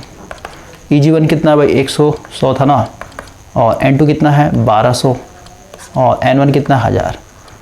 2 0 खत्म, 1 0 से 1 0 खत्म, यानी कितना 120 वोल्ट आ जाएगा, ठीक है। तो इतना नहीं करना भाई, ये तो मैंने आपको समझा दिया था कि आपके दिमाग में भाई आता कहाँ से, आपको सीधे सीधे याद रखना है ये वाला रिलेशन, ये वाला रिलेशन, ठीक है, क्योंकि आपस में डायरेक्टली प्रोपोर्शनल है ना। EG जो है डायरेक्टली प्रोपोर्शनल N के ऊपर, ठीक है। तो क्या हो जाएगा EG1 इसके सामने N1 हो जाएगा और इधर हो जाएगा EG2 और इधर हो जाएगा सामने N2, ठीक है। सामने सामने रहता है क्योंकि डायरेक्टली प्रोपोर्शनल है, यहाँ से निकाल लिए ना। इसको देख लें, अरेंज कर लिए, N1 को इधर भेज दी तो क्या हो जाएगा N1/N2, ठीक है। N1 को इधर भेजा भाई, है ना, तो इधर क्या हो जाएगा EG1/EG2, ठीक है। तो ये रिलेशन बस याद रखना। आगे बढ़ते हैं हम लोग।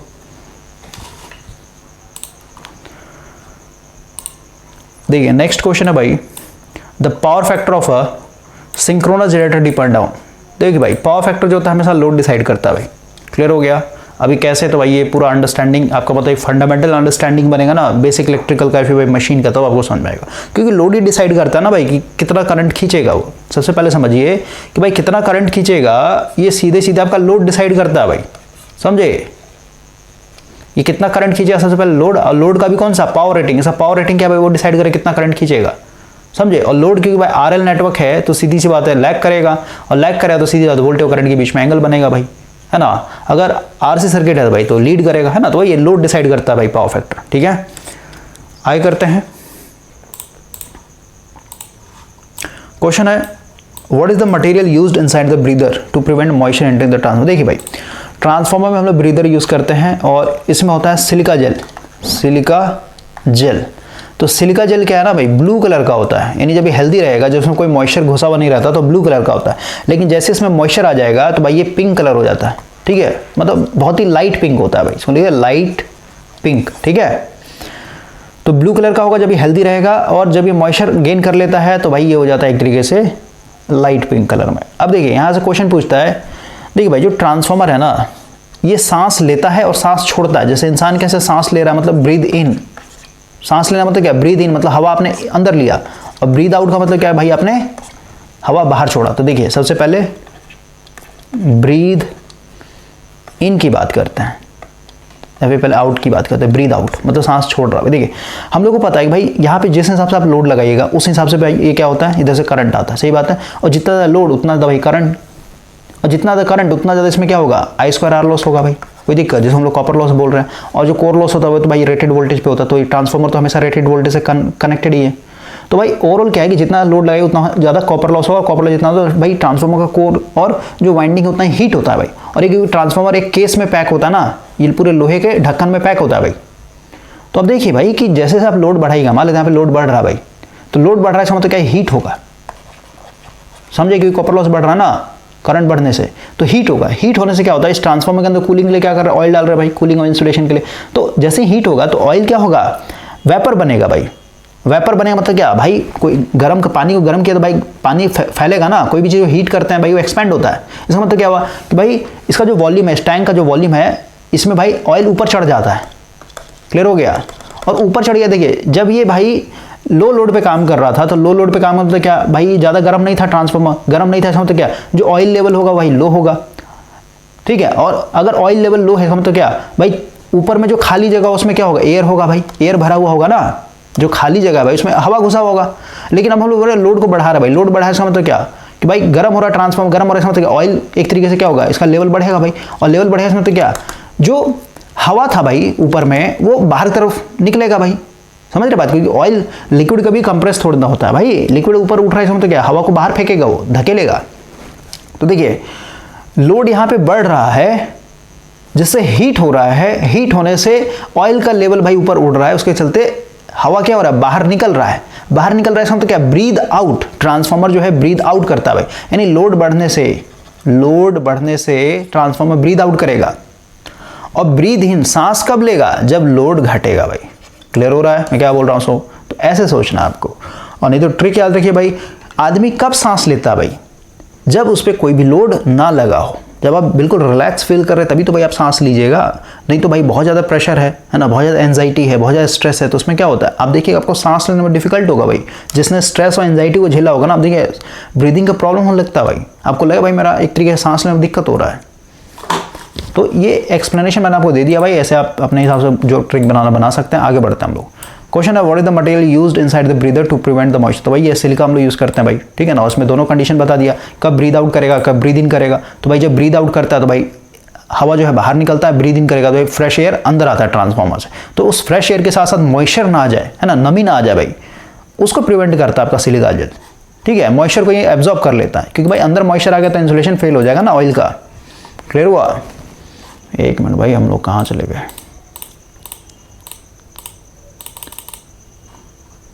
एक मिनट रुकिए।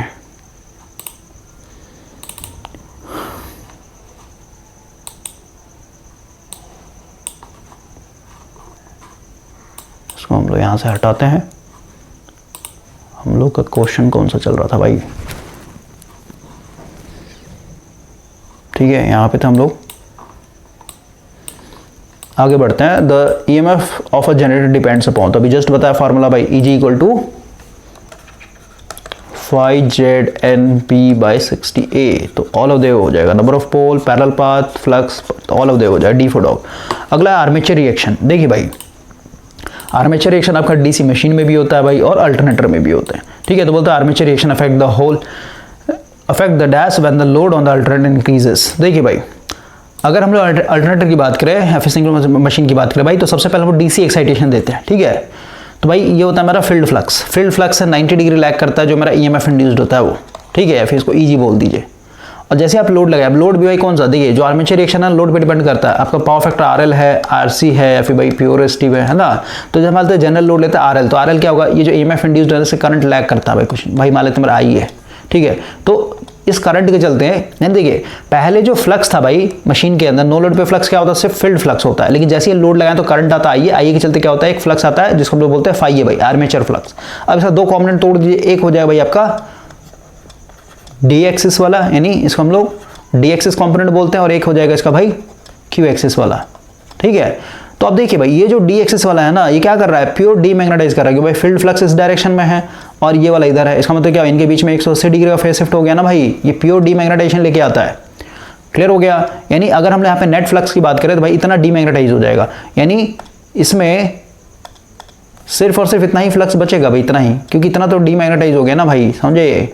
और बाकी जो क्यू एक्सिस वाला ये दोनों मिल करके यहाँ पे रिजल्टेंट देखे तो इस तरीके का, यानी क्रॉस मैग्नेटाइजेशन और डीमैग्नेटाइजेशन दोनों देखने को मिलता है। क्लियर हुआ? तो वही चीज़ है भाई कि आर्मेचर रिएक्शन अफेक्ट, तो भाई सीधी सी बात है, when the load of alternator increases, तो भाई जितना ज़्यादा लोड होगा उतना आई होगा, आई जितना ज़्यादा होगा उतना ज़्यादा भाई इसका डी एक्सिस और क्यू एक्सिस बनेगा, उस हिसाब से डीमैग्नेटाइज होगा, मतलब उतना ही गंदा आर्मेचर रिएक्शन देखने को मिलेगा।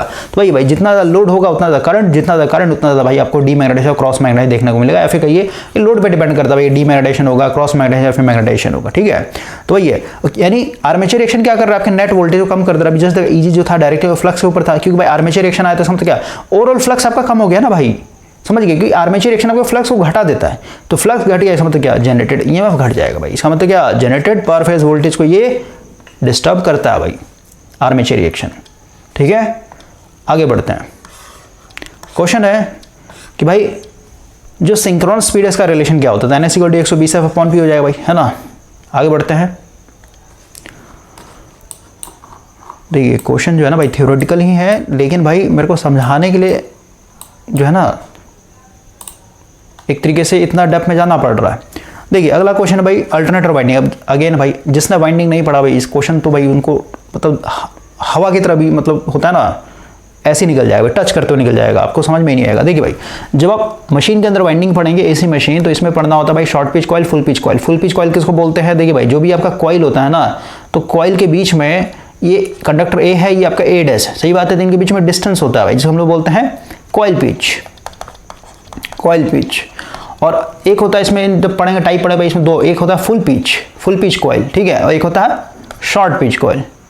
ठीक है, तो फुल पिच मतलब क्या कि भाई 180 इलेक्ट्रिकल डिग्री होगा इनके बीच में, यानी A और A डैश के बीच में अगर 180 इलेक्ट्रिकल डिग्री है, कहिए भाई जैसे ये वाला जो कंडक्टर है ना, ये एकदम नॉर्थ पोल के सामने आ रहा है, ये एक तरीके साउथ पोल के सामने आ रहा है, और नॉर्थ पोल साउथ पोल के बीच में जो डिस्टेंस होता है ऑलवेज 180 इलेक्ट्रिकल डिग्री होता है भाई। ठीक है ना, तो इतना ही दूरी जो है आपका A और A डैश के बीच में होगा, तो बोलते हैं फुल पिच कॉइल। और शॉर्ट पिच कॉइल क्या होता है भाई कि 180 इलेक्ट्रिकल डिग्री होगा ही नहीं कभी भी।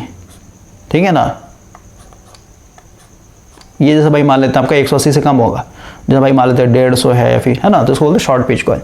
तो कैसे बनाएंगे भाई इसको, तो वही अभी जस्ट समझाया भाई कि फ्रैक्शनल पिच बोलिए फिर शॉर्ट पिच, है ना, शॉर्ट पिच को हम लोग फ्रैक्शनल पिच बोलते हैं भाई। तो देखिए हम लोगों ने देखा भाई कि जो फुल पिच कॉइल होता है, फुल पिच मतलब क्या 100%, तो वही है भाई फुल पिच कॉइल जब 100% था, 100% मतलब क्या भाई 1, ठीक है, तो 1 था तो भाई इसको क्या बोलते हैं, इनके बीच में डिस्टेंस कितना होता है 180 इलेक्ट्रिकल डिग्री होता है। तो भाई हम लोग कितने पे देखना 5/6 पे, है ना, तो 1 पे इतना था भाई, इतना इलेक्ट्रिकल डिग्री, तो भाई 5/6 पे कितना होता है 180 गुना 5/6, तो इसको सॉल्व कीजिएगा तो कितना 6 18, ठीक है, यानी हो जाएगा 150। ठीक है भाई, यानी इस बार जो है A और A डैश के बीच में 150 डिग्री का होगा, तो कितने डिग्री से शॉर्ट हो गया भाई, टोटल होता है 180 फुल पिच में, तो शॉर्ट कितना हुआ, तो भाई अभी है कितना सिर्फ और सिर्फ 150, इसका मतलब क्या 30 डिग्री से क्या हो गया एक तरीके से शॉर्ट कर चुका है। कॉन्सेप्ट है भाई। ओके आगे बढ़ते हैं। A winding which has equal number of slots and pole. देखिए भाई अगेन ये कॉन्सेंट्रेटेड वाइंडिंग का आ गया कॉन्सेप्ट।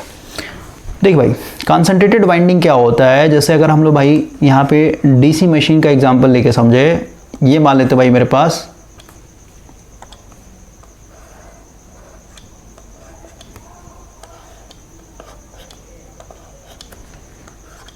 मान लेते भाई इस तरीके का मैंने, और डीसी मशीन में क्या होता है फील्ड जो है स्टेटर पे होता है भाई। ठीक है, इस तरीके से मैंने दिखा दिया। ठीक है, ये डीसी मशीन का मेरा स्टेटर हो गया भाई, और आर्मेचर यहाँ पे सेंटर में पड़ा हुआ रहेगा इस तरीके से, है ना, ये मेरा आर्मेचर है।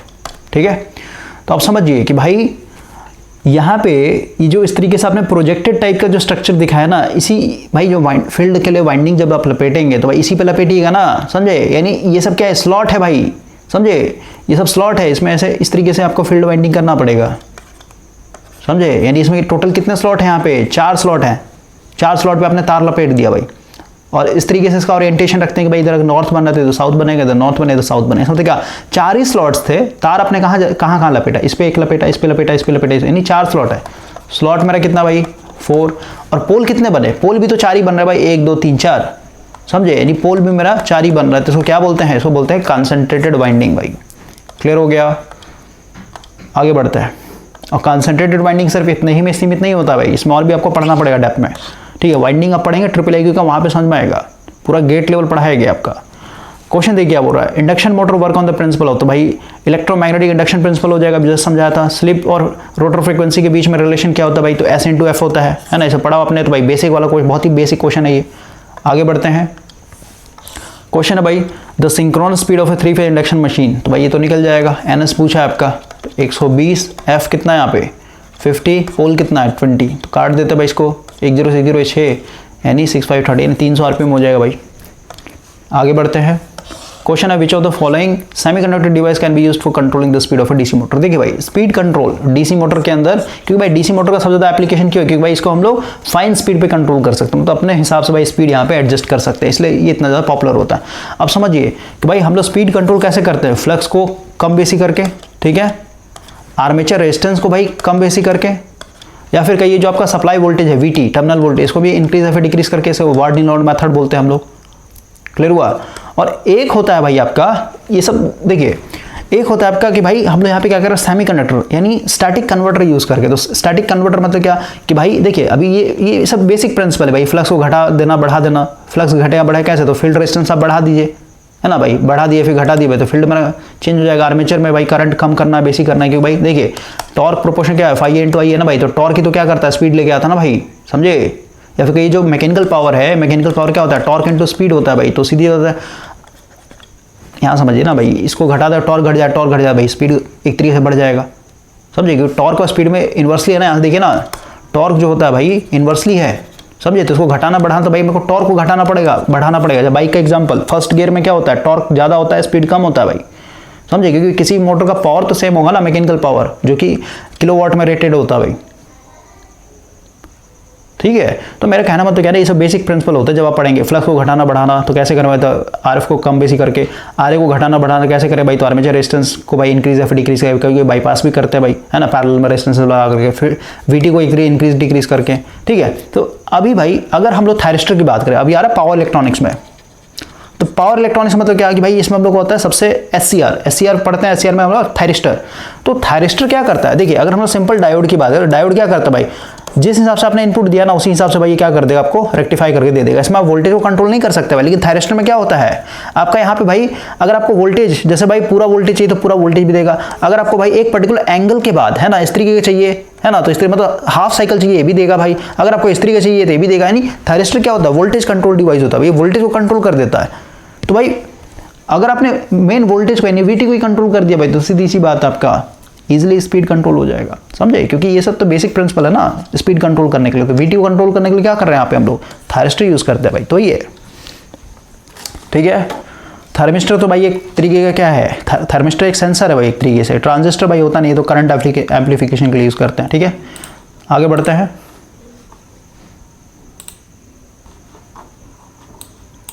देखिए भाई नेक्स्ट क्वेश्चन है, an alternator has a pole of इतना रनिंग इतना फ्रीक्वेंसी भाई। तो देखिए इस तरीके के जो क्वेश्चन होंगे ना वो बेसिक बेसिस को स्किप करेंगे भाई। 120 एफ अपॉन पी होता है ना, एनएस इक्वल टू, तो भाई एफ इक्वल टू क्या हो जाए बताइए, एफ इक्वल टू हो जाएगा NS into P upon 120। NS आपका दिया भाई 300, पोल दिया 20, 120 कट जाएगा, ठीक है, 6 बार में, यानी 50 हर्ट्ज हो जाएगा, ठीक है। इस तरीके क्वेश्चन आप स्किप करेंगे भाई, ठीक है ना, ये सब क्वेश्चन सॉल्व करने का मतलब नहीं है, टाइम पास हो रहा है। आगे बढ़ते हैं, बोलता है भाई a DC motor has a full speed इतना एंड वोल्टेज स्पीड रेगुलेशन इतना। भाई देखिए जब आप मोटर पढ़ेंगे तो मोटर में पढ़ना होता है स्पीड रेगुलेशन, और जब जनरेटर पढ़ेंगे तो वहाँ पढ़ते हैं वोल्टेज रेगुलेशन। स्पीड रेगुलेशन क्या है भाई कि नो लोड पे स्पीड क्या था मोटर का और फुल लोड पे क्या है, और जनरेटर जब पढ़ते हैं भाई तो उसमें क्या होता है भाई नो लोड पे वोल्टेज कितना, फुल लोड पे वोल्टेज कितना मिल रहा है, ठीक है। तो यहाँ पे अगर हम स्पीड रेगुलेशन की बात करते हैं, ये होता है भाई नो लोड यानी इसको नो लोड स्पीड बोल देते हैं, ठीक है, minus full load speed divided by full load speed, ये होता है भाई। तो देखिए आपका यहाँ पे फुल लोड स्पीड दिया हुआ है ना, और स्पीड रेगुलेशन दिया 10% मतलब क्या 0.1, और नो लोड भाई निकालना है हम लोग को, तो नो लोड ऐसे रहने देते हैं। फुल लोड आपका दिया कितना 750,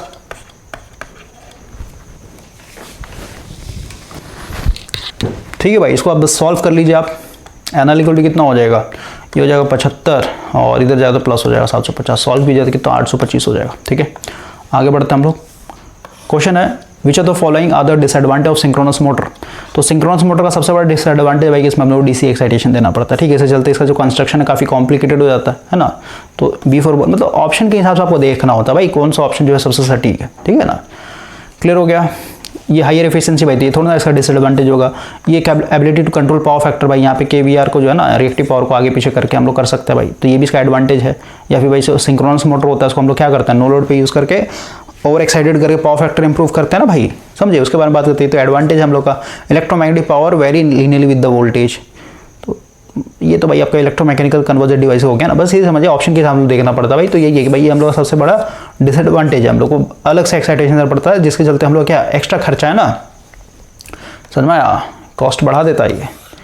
अगला है which of the following motor is employed in a hair dryer. तो भाई देखिए हेयर ड्रायर क्या है भाई, काफ़ी कम पावर रेटिंग के होते हैं ना, हेयर ड्रायर पे कोई लोड थोड़े ना भाई, उसमें तो फैन लगा, फैन में जो ब्लेड लगा भाई उसको घुमाना एक तरीके से, तो इसमें लोग शेडेड पोल यूज़ करते हैं भाई, ठीक है, D4 dog. Shaded pole motor का जो टॉर्क होता है काफ़ी कम होता है भाई, तो बच्चे के जो खिलौने वाले होते हैं ना मोटर, वो सब में हम लोग यूज़ करते हैं। शेडेड पोल में क्या होता है आपका भाई, यहाँ पे अगेन क्योंकि भाई ये सिंगल फेज मोटर है, तो सिंगल फेज का भी सेल्फ स्टार्ट होता है, तो 2 फेज बनाते हैं। 2 फेज बनाने के क्या करते हैं, इस तरीके का आपका ये जो कोर है ना, इसमें भाई इस तरीके का किया रहता है, ठीक है, और यहाँ पे हम लोग रिंग डालते हैं, ठीक है, यहाँ पे रिंग होता है कॉपर का, और ये बाकी पूरा वाइंडिंग रहता है इस तरीके से। तो ये प्राइमरी वाइंडिंग और ये ऑक्सिलरी वाइंडिंग का काम करता है भाई, ठीक है। तो फेज शिफ्ट आता है, उससे चलती है रोटेटिंग मैग्नेटिक फील्ड पैदा करके घूमना स्टार्ट कर देता है। अगला है when the rotor of A 3 phase induction motor run at synchronous speed. तो भाई रोटर फ्रिक्वेंसी क्या होगा, तो देखिए कहना मतलब क्या है ना भाई कि जिस स्पीड पे आपका NS घूम रहा है उसी स्पीड पे आपका रोटर भी घूम रहा है भाई, है ना, यानी NR भी घूम रहा है, तो इनके बीच में कोई भी रिलेटिव स्पीड यानी फ्लक्स कट होगा ही नहीं भाई, दोनों एक ही स्पीड पे घूम रहे हैं, तो कोई भी फ्लक्स कट होगा नहीं, तो EMF इंड्यूस्ड होगा नहीं, है ना, और EMF इंड्यूस्ड होगा नहीं तो भाई कोई करंट आएगा नहीं, इसलिए रोटर क्या होता है लैग करना स्टार्ट कर देता है, समझे। तो आप समझिए कि भाई इस स्पीड पे यानी जब NS = NR हो जाए तो भाई स्लिप क्या हो जाता है, स्लिप मेरा 0 हो जाता है भाई, देखिए ना, NS - NR/NS दोनों बराबर कट गया, है ना, समझे, तो 0 होता है। और क्योंकि भाई रोटर फ्रिक्वेंसी होता है, रोटर फ्रिक्वेंसी क्या होता है बताइए, F' बोलते हैं इसको, स्लिप इंटू F, जो सप्लाई फ्रिक्वेंसी होता है वो, तो भाई ये 0 होगा तो 0 × 0, तो रोटर के अंदर जो फ्रिक्वेंसी वो भी 0 हो जाएगा। क्लियर हो गया, आगे बढ़ते हैं, और रोटर के अंदर EMF भी 0 हो जाएगा, कोई भी EMF इंड्यूस नहीं होगा, कोई भी करंट भी इंड्यूस नहीं होगा, तो ये फर्क अपना 0 हो जाएगा। अगला है 3 फेज वाइंडिंग भाई, सॉरी 2 फेज की बात हो, 2 फेज में कितना होता है, तो ये हम लोगों ने बेसिक इलेक्ट्रिकल में देखा था भाई कि जो फेज शिफ्ट का जो होता है ये 360/n होता है, जहाँ पे n क्या होता है नंबर ऑफ फेज होता है, लेकिन भाई ये 2 फेज के लिए नहीं काम करता ये फॉर्मूला, समझे। 2 फेज के लिए क्या होता है सीधे 90 डिग्री दोनों मेन और ऑक्सिलरी वाइंडिंग के बीच में, तभी आपका रोटेटिंग मैग्नेटिक फील्ड सेटअप होता है। आगे बढ़ते हैं, रोटर इन अल्टरनेटर रिक्वायर, तो भाई DC एक्साइटेशन चाहिए होता है रोटर को। अगला है 3 फेज ट्रांसफॉर्मर कंटेन, तो भाई इसका C4 कैट होता है, 3 फेज प्राइमरी वाइंडिंग होता है, 3 फेज सेकेंडरी वाइंडिंग, मतलब दोनों तरफ 3 होंगे ना भाई, समझे। अगला है द वाइंडिंग ऑफ इंटरपोल। देखिए भाई जब आप DC मशीन पढ़ेंगे तो उसमें पढ़ना है आर्मेचर रिएक्शन, और आर्मेचर रिएक्शन भाई क्योंकि अभी आपने देखा कि जो फील्ड फ्लक्स था ये क्या करता है, ये डीमैग्नेटाइज भी कर दे रहा है आर्मेचर रिएक्शन, और इसको टिल्ट भी कर देता है, यानी नेट मैग्नेटिक फील्ड क्या हो रहा था, जैसे भाई मान लेते हैं मेरा डीमैग्नेटाइजिंग कॉम्पोनेंट है तो नेट, और ये क्रॉस मैग्नेट, तो नेट मैग्नेटिक फील्ड मेरा ऐसे आ जा रहा था, है ना, इसको रिजल्टेंट मैग्नेटिक फील्ड बोल रहे हैं, है ना। तो ये आर्मेचर रिएक्शन क्या करता है, आपका जो वेव फॉर्म होता है ना उसको डिस्टॉर्ट करता है भाई। जब आप गेट लेवल पढ़ेंगे तो भाई आपका जो आर्मेचर के अंदर MMF का जो वेव फॉर्म बन रहा है, ठीक है, और MMF को जो आप रिलक्टेंस से डिवाइड तो भाई फ्लक्स बनेगा, तो उसके उसका एक पर्टिकुलर वेव फॉर्म होता है भाई। तो ये क्रॉस मैग्नेटाइजिंग क्या करता है, उसके वेव फॉर्म को डिस्टॉर्ट करता है। डिस्टॉर्ट मतलब क्या, उसका वेव फॉर्म को बर्बाद करता है। मतलब जैसे भाई मान लो मेरे पास साइनसोडियल था, तो भाई जब इसमें क्रॉस मैग्नेटाइजेशन आएगा ना तो भाई साइनसोडियल वेव फॉर्म को ऐसे कर देगा, ठीक है, खराब कर देता है वेव फॉर्म। अब फ्लक्स का खराब हो गया भाई तो सीधी सी बात है, जो EMF इंड्यूस्ड है वो भी एक तरह खराब हो जाएगा, और इस तरह वेव फॉर्म इसका मतलब क्या, इसमें हार्मोनिक्स होंगे भाई। फूरियर सीरीज आपने पढ़ा होता है, ये क्या है, एक पीरियोडिक और एक नॉन साइनसोइडल फंक्शन है ना, इसका मतलब क्या है, इसमें भाई एक तरीके से बहुत सारे कंपोनेंट होंगे, DC कंपोनेंट होगा, फिर साइन फंक्शन भी हो सकते हैं, कोसाइन फंक्शन में हार्मोनिक्स है इसके अंदर, समझे। तो जो EMF इंड्यूस्ड होगा इस तरीके फ्लक्स में, इस EMF में भी क्या आ जाएगा, हार्मोनिक्स आ जाएगा। और इस तरीके सप्लाई को जो आप इंडक्शन मोटर में दीजिए भाई तो इसमें क्या हो जाएगा आपका भाई, एक फंडामेंटल के चलते भाई मान लेते इस डायरेक्शन में घूम रहा है रोटेटिंग मैग्नेटिक फील्ड, और इसमें भाई मान लेते थर्ड हार्मोनिक, फिफ्थ हार्मोनिक भाई तो इसको उल्टा डायरेक्शन में घुमाता भाई, जो कि क्रॉलिंग हम लोग देख रहे थे। क्लियर हुआ। तो ये कि भाई तो समझिए आर्मेचर रिएक्शन को भाई हम लोग मिनिमाइज करने के लिए क्या करते हैं, यानी देखिए यहाँ पे डिस्टॉर्शन जो हो रहा है उसको खत्म करने के लिए हम लोग यूज करते हैं कंपनसेटिंग वाइंडिंग। क्लियर हो गया, कंपनसेटिंग वाइंडिंग। और क्योंकि भाई ये जो आर्मेचर रिएक्शन है ना, ये आपके फ्लक्स का जो एक्सिस है भाई, फ्लक्स एक्सिस पहले कैसा था, D एक्सिस पे था, ठीक है ना, लेकिन भाई ये क्या है, ये देखिए ना, जैसे आप यहाँ पे समझिए भाई नॉर्थ साउथ है ना भाई, तो ये मेन मैग्नेटिक फील्ड है तो इस पर परपेंडिकुलर लाइन खींचेगा ना, MNA होता है मैग्नेटिक न्यूट्रल एक्सिस, ठीक है। लेकिन आपका जो रिजल्टेंट फ्लक्स है भाई अब क्या हो गया, टिल्ट हो चुका है, मान लेते हैं ऐसे टिल्ट हो गया भाई, है ना, तो इसके चलते आपका MNA भी शिफ्ट हो जाता है, मैग्नेटिक न्यूट्रल एक्सिस शिफ्ट हो गया। तो भाई यहाँ पे जो ब्रश रखे हुए ना D एक्सिस पे ब्रश होता है भाई, ठीक है। तो जब शॉर्ट होगा ना तो भाई इनमें स्पार्किंग होता है, क्योंकि इस पोजीशन पे अभी भी क्या है भाई, अभी यहाँ पे MNA 0 है ना, इसका मतलब यहाँ पे जब कोई कंडक्टर होगा आर्मेचर का, इसमें भाई अभी भी क्या है, फ्लक्स में मैग्नेटिक फील्ड में, तो भाई जब शॉर्ट होगा तो उसमें क्या हो जाए, EMF इंड्यूस्ड होगा, EMF तो है ही, करंट आएगा भाई, करंट के चलते स्पार्किंग देखने को मिलता है। क्लियर हुआ। तो जो कंपनसेटिंग वाइंडिंग होता है भाई वो आपका जो आर्मेचर रिएक्शन के चलते जो फ्लक्स का वेवफॉर्म जो डिस्टॉर्ट हुआ, बर्बाद हुआ, उसको सही करने के लिए यूज करते हैं। और जो इंटरपोल होता है, ये इंटरपोल यूज करते हैं भाई स्पार्किंग को मिनिमाइज करने के लिए। क्लियर हो गया। तो जो इंटरपोल है फिर कंपनसेटिंग वाइंडिंग है, दोनों क्या होते हैं, सीरीज में कनेक्टेड होते हैं आर्मेचर के साथ, ठीक है। तो ये तो बेसिक क्वेश्चन पूछा, लेकिन मैंने आपको एप्लीकेशन बताया इसका क्या होता है एप्लीकेशन। आगे बढ़ते हैं भाई, क्या बोल रहा है, the EMF induced in a coil due to change of, एक मिनट भाई यहाँ पढ़ते हैं, due to change of its own flux linkage. तो भाई इसको हम लोग सेल्फ इंडक्टेंस बोलते हैं भाई, ठीक है ना, इसको हम लोग सेल्फ इंडक्टेंस बोलते हैं, ठीक है। खुद के करंट के चलते खुद का ईएमएफ इंड्यूस्ड होना और जो उसका वोल्टेज होता है मेन वोल्टेज को अपोज करना, तो सेल्फ इंड्यूस्ड ईएमएफ हो जाएगा, है ना, सेल्फ इंड्यूस्ड ईएमएफ भाई, ठीक है ना। और यहाँ पे जो इंडक्टेंस आएगा उसको सेल्फ इंडक्टेंस बोलते हैं। अगला है speed of a turbo alternator, बताया 2 पोल होता है, 50 हर्ट्ज के हिसाब से 3000 आरपीएम हो जाएगा, A for apple. Alternator is used to, तो भाई एसी करंट बनाने के लिए यूज होता है, डी फॉर डॉग हो जाएगा। लीकेज कोएफिशिएंट भाई बेसिक इलेक्ट्रिकल में भी देखा था, इसको हम लोग कैसे दिखाते हैं, लैम्डा से दिखाते हैं हम लोग।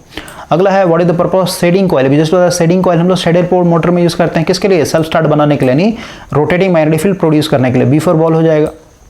अगला है the rotor current frequency in slip induction would depend upon, तो भाई है ना रोटर करंट फ्रीक्वेंसी भाई, यानी रोटर के अंदर जो करंट आ रहा है I2 इसका फ्रीक्वेंसी पूछ रहा है भाई, तो रोटर का फ्रीक्वेंसी क्या होता है, स्लिप पे डिपेंड करता है भाई, ठीक है, स्लिप पे डिपेंड करेगा ये, तो अमाउंट ऑफ स्लिप हो जाएगा, ठीक है।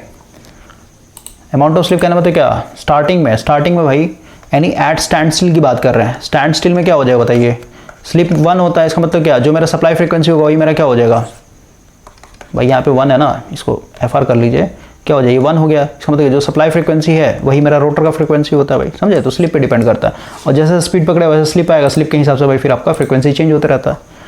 आगे बढ़ते भाई, क्वेश्चन है if a 3 phase motor operate with only 2 phase. देखिए भाई हम लोग को पता है कि भाई 3 फेज मोटर में 3 फेज सप्लाई दिया है, तो अगर एक फेज टूट गया किसी के कारण, तो अभी क्या हो गया कि भाई 2 फेज दिया जा रहा है, और 2 फेज मतलब क्या, सिंगल फेज। देखिए ना भाई इस तरीके समझिए, वाइंडिंग है ना, 3 फेज वाइंडिंग है इस तरीके का, आप समझिए इंडक्शन मशीन दिखा रहे हैं, मतलब इंडक्शन मोटर के अंदर का समझिए ना, इंडक्शन मोटर था भाई, पहले ये इस तरीके से कनेक्टेड था, ठीक है,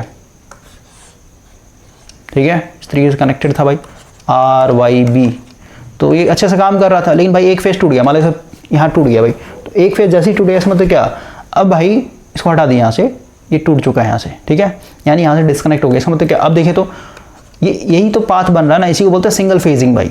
तो इस केस में क्या होता है, ये मोटर तो चलेगा, भाई कोई दिक्कत नहीं, लेकिन भाई इस पर आपको कभी भी फुल लोड नहीं डालना है, समझिए, हमेशा हाफ लोड पे काम करेगा। लेकिन ऑप्शन के साथ देखना भाई क्या क्या हो सकता है, ट्रिपल स्पीड रन करेगा, नहीं भाई ये जल जाएगा अभी, बर्न आउट, मतलब यहाँ मान के चल रहा है भाई कि लोड अभी भी क्या है, पहले जितना ही है भाई। जब यहाँ पे हेल्दी कंडीशन था ना, तो उस पर कोई लोड होगा भाई, मान लो तो फुल लोड लगा हुआ है, फुल लोड को लेकर चल रहा था, अब जैसे ही भाई इसमें क्या हो गया, एक फेज टूट गया, किसी का नहीं टूट गया, तो सीधी सी बात है अभी भी वही लोड लगा हुआ ना, तो भाई लोड तो अभी पुराना, लेकिन भाई सिंगल फेजिंग हो गया, इसमें तो क्या इधर से भाई ये ज़्यादा करंट खींचेगा, ज़्यादा करंट खींचने के कारण क्या हुआ, इस पर उसका कारण क्या हो जाएगा आपका, ये हीट होके बर्न आउट हो जाएगा, ठीक है, क्लियर हो गया। तो ऑप्शन के हिसाब से भाई हम लोग को देखना होता है, क्योंकि इसमें भी केसेस बनते हैं आपके। अगला क्वेश्चन है the rotating magnetic field of 3 phase 6 पोल इतना इंडक्शन मशीन, तो भाई तो बच्चा वाला क्वेश्चन छोड़ देते हैं इसको, आप निकालिए NS = 120F/P, ठीक है, ऐसे इसका 1000 RPM आ जाएगा, डी फॉर डॉग। 47 का देख लेते हैं आंसर, 47 का डी बिल्कुल सही। आगे बढ़ते हैं, the armature current of a synchronous motor has a large value for, देखिए इसको करते हैं भाई, आगे बढ़ते हैं। ट्रांसफार्मर केवी रेटिंग क्या होता है, मतलब रेटिंग क्या होता है, केवीए होता है भाई, ठीक है। स्टेप अप ट्रांसफार्मर क्या करता है, वोल्टेज को इंक्रीज करता है भाई। और लास्ट क्वेश्चन है in a DC generator the critical resistance refer to, तो क्रिटिकल रेजिस्टेंस किसके लिए होता है, फील्ड के लिए होता है भाई। देखिए जब आप वोल्टेज बिल्डिंग प्रोसेस देखेंगे ना, फिर भाई जब हम लोग नो लोड, यहाँ पे भाई हम लोग को पढ़ना होता है OCC कर्व, ठीक है, यानी ओपन सर्किट कैरेक्टरिस्टिक कर्व। तो भाई यहाँ पढ़ना होता है हम लोग वोल्टेज बिल्डअप, ठीक है, कुछ इस तरीके कर्व बनेगा। वोल्टेज बिल्डअप मतलब क्या कि भाई जैसे सेल्फ एक्साइटेड डीसी जनरेटर की बात करें भाई, इसमें क्या होता है, रेसिडुअल मैग्नेटिज्म होता है। रेसिडुअल मैग्नेटिज्म मतलब क्या भाई, मान लेते हैं अभी यहाँ फ्लक्स दिखा रहा है, यहाँ पे EMF दिखा रहे हैं भाई, उल्टा करते हैं इसको, 1 मिनट रुके, यहाँ पे EMF दिखाते हैं, ओके, और यहाँ पे फील्ड फ्लक्स दिखा रहे हैं हम लोग। तो अब देखिए भाई जैसे रेसिडुअल फ्लक्स कुछ होगा ना, जैसे आप डीसी मशीन पढ़ेंगे तो डीसी मशीन में डीसी जनरेटर जब पढ़ेंगे ना, तो डीसी जनरेटर 2 तरीके के होते हैं, एक होता है सेल्फ एक्साइटेड और एक होता है सेपरेटली एक्साइटेड। सेल्फ एक्साइटेड मतलब क्या कि भाई इसमें पहले से रेसिडुअल फ्लक्स होना चाहिए, तभी भाई एक तरीके से वोल्टेज बिल्डअप करेगा। तो भाई कुछ रेसिडुअल फ्लक्स होगा, रेसिडुअल फ्लक्स के चलते क्या होगा, आप जब आर्मेचर को घुमाएंगे भाई तो फ्लक्स कट होगा, EMF इंड्यूस्ड होगा, है ना, तो भाई हमेशा क्या होगा, यहाँ से वोल्टेज बिल्डअप होगा, क्लियर हो, कभी भी जीरो से नहीं, क्योंकि भाई हमेशा कुछ रेसिडुअल मैग्नेटिज्म होगा ना भाई, तो ये मान लो 2 वोल्ट और 2 वोल्ट इस तरीके से बना, क्लियर हो रहा है। इसको स्पीड दिखा दी है, अलग अलग स्पीड पे हम लोग का बनता है, ठीक है ना, स्पीड यहाँ पे स्पीड होगा।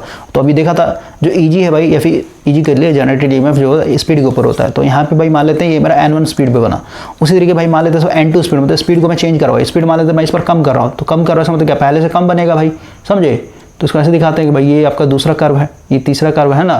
तो यहाँ पे आपका जो क्रिटिकल रेजिस्टेंस होता है ना, मतलब क्रिटिकल रेजिस्टेंस डिसाइड करता है भाई कि ये वोल्टेज बिल्डअप कितना करेगा। समझ में आया मैं क्या बोल रहा हूँ? तो क्रिटिकल रेजिस्टेंस हमेशा फील्ड के लिए डिफाइन करते हैं भाई, फील्ड के लिए डिफाइन करते हैं। तो क्रिटिकल रेजिस्टेंस क्या होता है? वो रेजिस्टेंस जैसे ये टच करता हो जाता है भाई, यहाँ से अगर आप दिखाएंगे ऐसे टच करता हो जाएगा, इसको टेंजेंटली टच करते हो जाता है, ठीक है। इससे अगर कम हो गया तो भाई तो फिर वोल्टेज बिल्डअप होगा नहीं। तो क्रिटिकल रेजिस्टेंस मतलब फील्ड रेजिस्टेंस क्या होना चाहिए? क्रिटिकल रेजिस्टेंस हमेशा कम ही होना चाहिए भाई, ठीक है, इसके अंदर वाला होना चाहिए, ठीक है। तो अगर आपने नहीं पढ़ा ऐसा भाई तो आपको लेक्चर दे दिया जाएगा, ग्रुप में डालिएगा, ठीक है, मैसेज कर दिया आपको दे दिया जाएगा, या फिर आप लिखिए क्रिटिकल रेजिस्टेंस क्या होता है और ट्रिपल ए लगा दीजिएगा भाई, आपको मिल जाएगा चैनल पे। अब लास्ट क्वेश्चन है भाई, देखिए हम लोग का है कि भाई यहाँ पे सिंक्रोनस मोटर की बात कर रहे हैं, ठीक है। तो अगर आपने आर्मेचर यानी अल्टरनेटर पढ़ा हुआ भाई डेप्थ में, तो हम लोग को पता है कि भाई पहले जनरेटर की बात करते हैं। जनरेटर क्या है? यानी जो अल्टरनेटर हम लोग बोल रहे हैं यहाँ पे सिंक्रोनस जनरेटर या फिर अल्टरनेटर बोलिए। तो इसमें देखिए भाई ये जो अल्टरनेटर है आपका, इसको मैं ऐसे रफ तरीके से दिखा रहा हूँ कि भाई इसमें जो हम लोग इनपुट देते हैं ये मैकेनिकल पावर होता है। कैसे दे रहे हैं भाई? थर्मल पावर प्लांट से दे सकते हैं, हाइड्रो पावर प्लांट से दे सकते हैं, गैस टरबाइन से, डीजल किसी से भी दे सकते हैं ना भाई, यानी इसमें हम लोग मैकेनिकल पावर दे रहे हैं। तो जो भी मैकेनिकल पावर दिया जा रहा है भाई, ये मैकेनिकल पावर रिस्पॉन्सिबल होता है यहाँ पे एक्टिव पावर बनाने के लिए, समझे? एक्टिव पावर जिसको हम लोग कैपिटल पी से रिप्रेजेंट करते हैं, V L I L cos phi, ठीक है, क्योंकि 3 फेज के होते हैं तो भाई यहाँ पे √3 लगा दीजिए आप। तो इधर से जो भी आप मैकेनिकल पावर देंगे जिसको हम लोग एक्टिव पावर बोल रहे हैं भाई, ठीक है, यही आपका क्या बनाता है? एक्टिव पावर बनाता है। और जो इसके अंदर डीसी एक्साइटेशन दे रहे हैं ना भाई, रोटर के अंदर जो डीसी एक्साइटेशन देते हैं, ये क्या बनाता है? ये आपका बनाता है भाई KVAR, मतलब ये रिएक्टिव पावर बनाता है भाई एक तरीके से, समझे? तो कहने का मतलब क्या है ना भाई कि जैसे यहाँ पे लोड लगा हुआ है, इधर हम लोग लोड की बात है, पावर सिस्टम के बाद ये जनरेटर हो गया भाई, ये ट्रांसफार्मर हो गया, ये मेरा भाई ट्रांसमिशन लाइन हो गया, और इधर भाई एक और स्टेप ऑफ ट्रांसफार्मर, इधर मेरा लोड लगा हुआ है। तो लोड साइड भाई मान लेते हैं मेरा एक इंडस्ट्रियल लोड है, तो इंडस्ट्रियल लोड का पावर फैक्टर काफ़ी कम होता है ना, कॉस फाई काफ़ी पूर होता है भाई। तो ये लोग क्या करते हैं? ये लोग भाई अपना खुद का KVAR एक तरीके की भाई इन पे फाइन लगता है ना, समझ गए? पावर सिस्टम पढ़िए समझ में आएगा आपको। तो ये अपना खुद का भाई, क्योंकि ये इधर से यानी जनरेटर से डिमांड नहीं करते KVAR, ये अपना खुद का कैपेसिटर बैंक लगा के खुद से सप्लाई कर लेते हैं भाई, क्लियर हुआ? और वही अगर हम लोग डोमेस्टिक लोड की बात है, डोमेस्टिक लोड में क्या भाई, क्योंकि हम लोग का भाई इंडक्शन मोटर काफी कम है ना, पावर फैक्टर अच्छा खासा होता है हम लोग का, तो भाई हम लोग हमेशा क्या करते हैं? जनरेटर साइड से रिएक्टिव पावर एक तरीके से डिमांड करते हैं। तो कहने का मतलब क्या है ना भाई कि जैसे मान लेते हैं यहाँ पे प्योर इंडस्ट्रियल लोड होता है, और प्योर इंडस्ट्रियल लोड मतलब क्या? सभी ने भाई कैपेसिटर बैंक लगा रखा है, मतलब क्या कि भाई इधर से जनरेटर से भाई हम लोग का रिएक्टिव पावर डिमांड ही नहीं हो रहा भाई। लेकिन यहाँ पे जो एक्टिव पावर डिमांड हो रहा है वो एक्टिव पावर तो भाई इसको सप्लाई करना पड़ेगा ना, समझे? तो भाई यहाँ पे अब इसी तरीके मोटर में सोचिए भाई कि भाई आर्मेचर करंट लार्ज है, इसका मतलब क्या भाई? ये काफ़ी पावरफुल मोटर होगा, तभी तो भाई मैकेनिकल लोड लगाया तो भाई इसको एक्स्ट्रा करंट चाहिए, मतलब अच्छा खासा करंट चाहिए ताकि एक्टिव पावर बना सके, और एक्टिव पावर बनाएगा तभी तो भाई इस लोड को लेके घूम पाएगा। ये एक्टिव पावर क्या होता है? ये रियल पावर या फिर ट्रू पावर बोलते हैं भाई, इसी से आपका भाई पूरा लोड घूमता है, क्लियर हो रहा है? तो सिंक्रोनस मोटर में भाई आर्मेचर करंट लिखा ना, the armature current of a synchronous motor has a large value. Large value क्या होगा भाई? ये लार्ज वैल्यू मतलब लोड के हिसाब से होता है, कितना हैवी लोड लगा है उसके हिसाब से, ठीक है ना भाई? तो ये C फॉर कैट हो जाएगा, both low and high excitation. तो एक्साइटेशन कम है या फिर ज्यादा है किसको? ये तो एक्साइटेशन भाई KVAR को सप्लाई करता है ना भाई, समझे? एक्साइटेशन मतलब क्या? KVAR की बात हो रही है, लेकिन यहाँ पे भाई आपका एक्टिव पावर की बात हो रही है, समझे? तो एक्टिव पावर मतलब क्या? लार्ज करंट मतलब क्या है? लार्ज एक्टिव पावर भाई।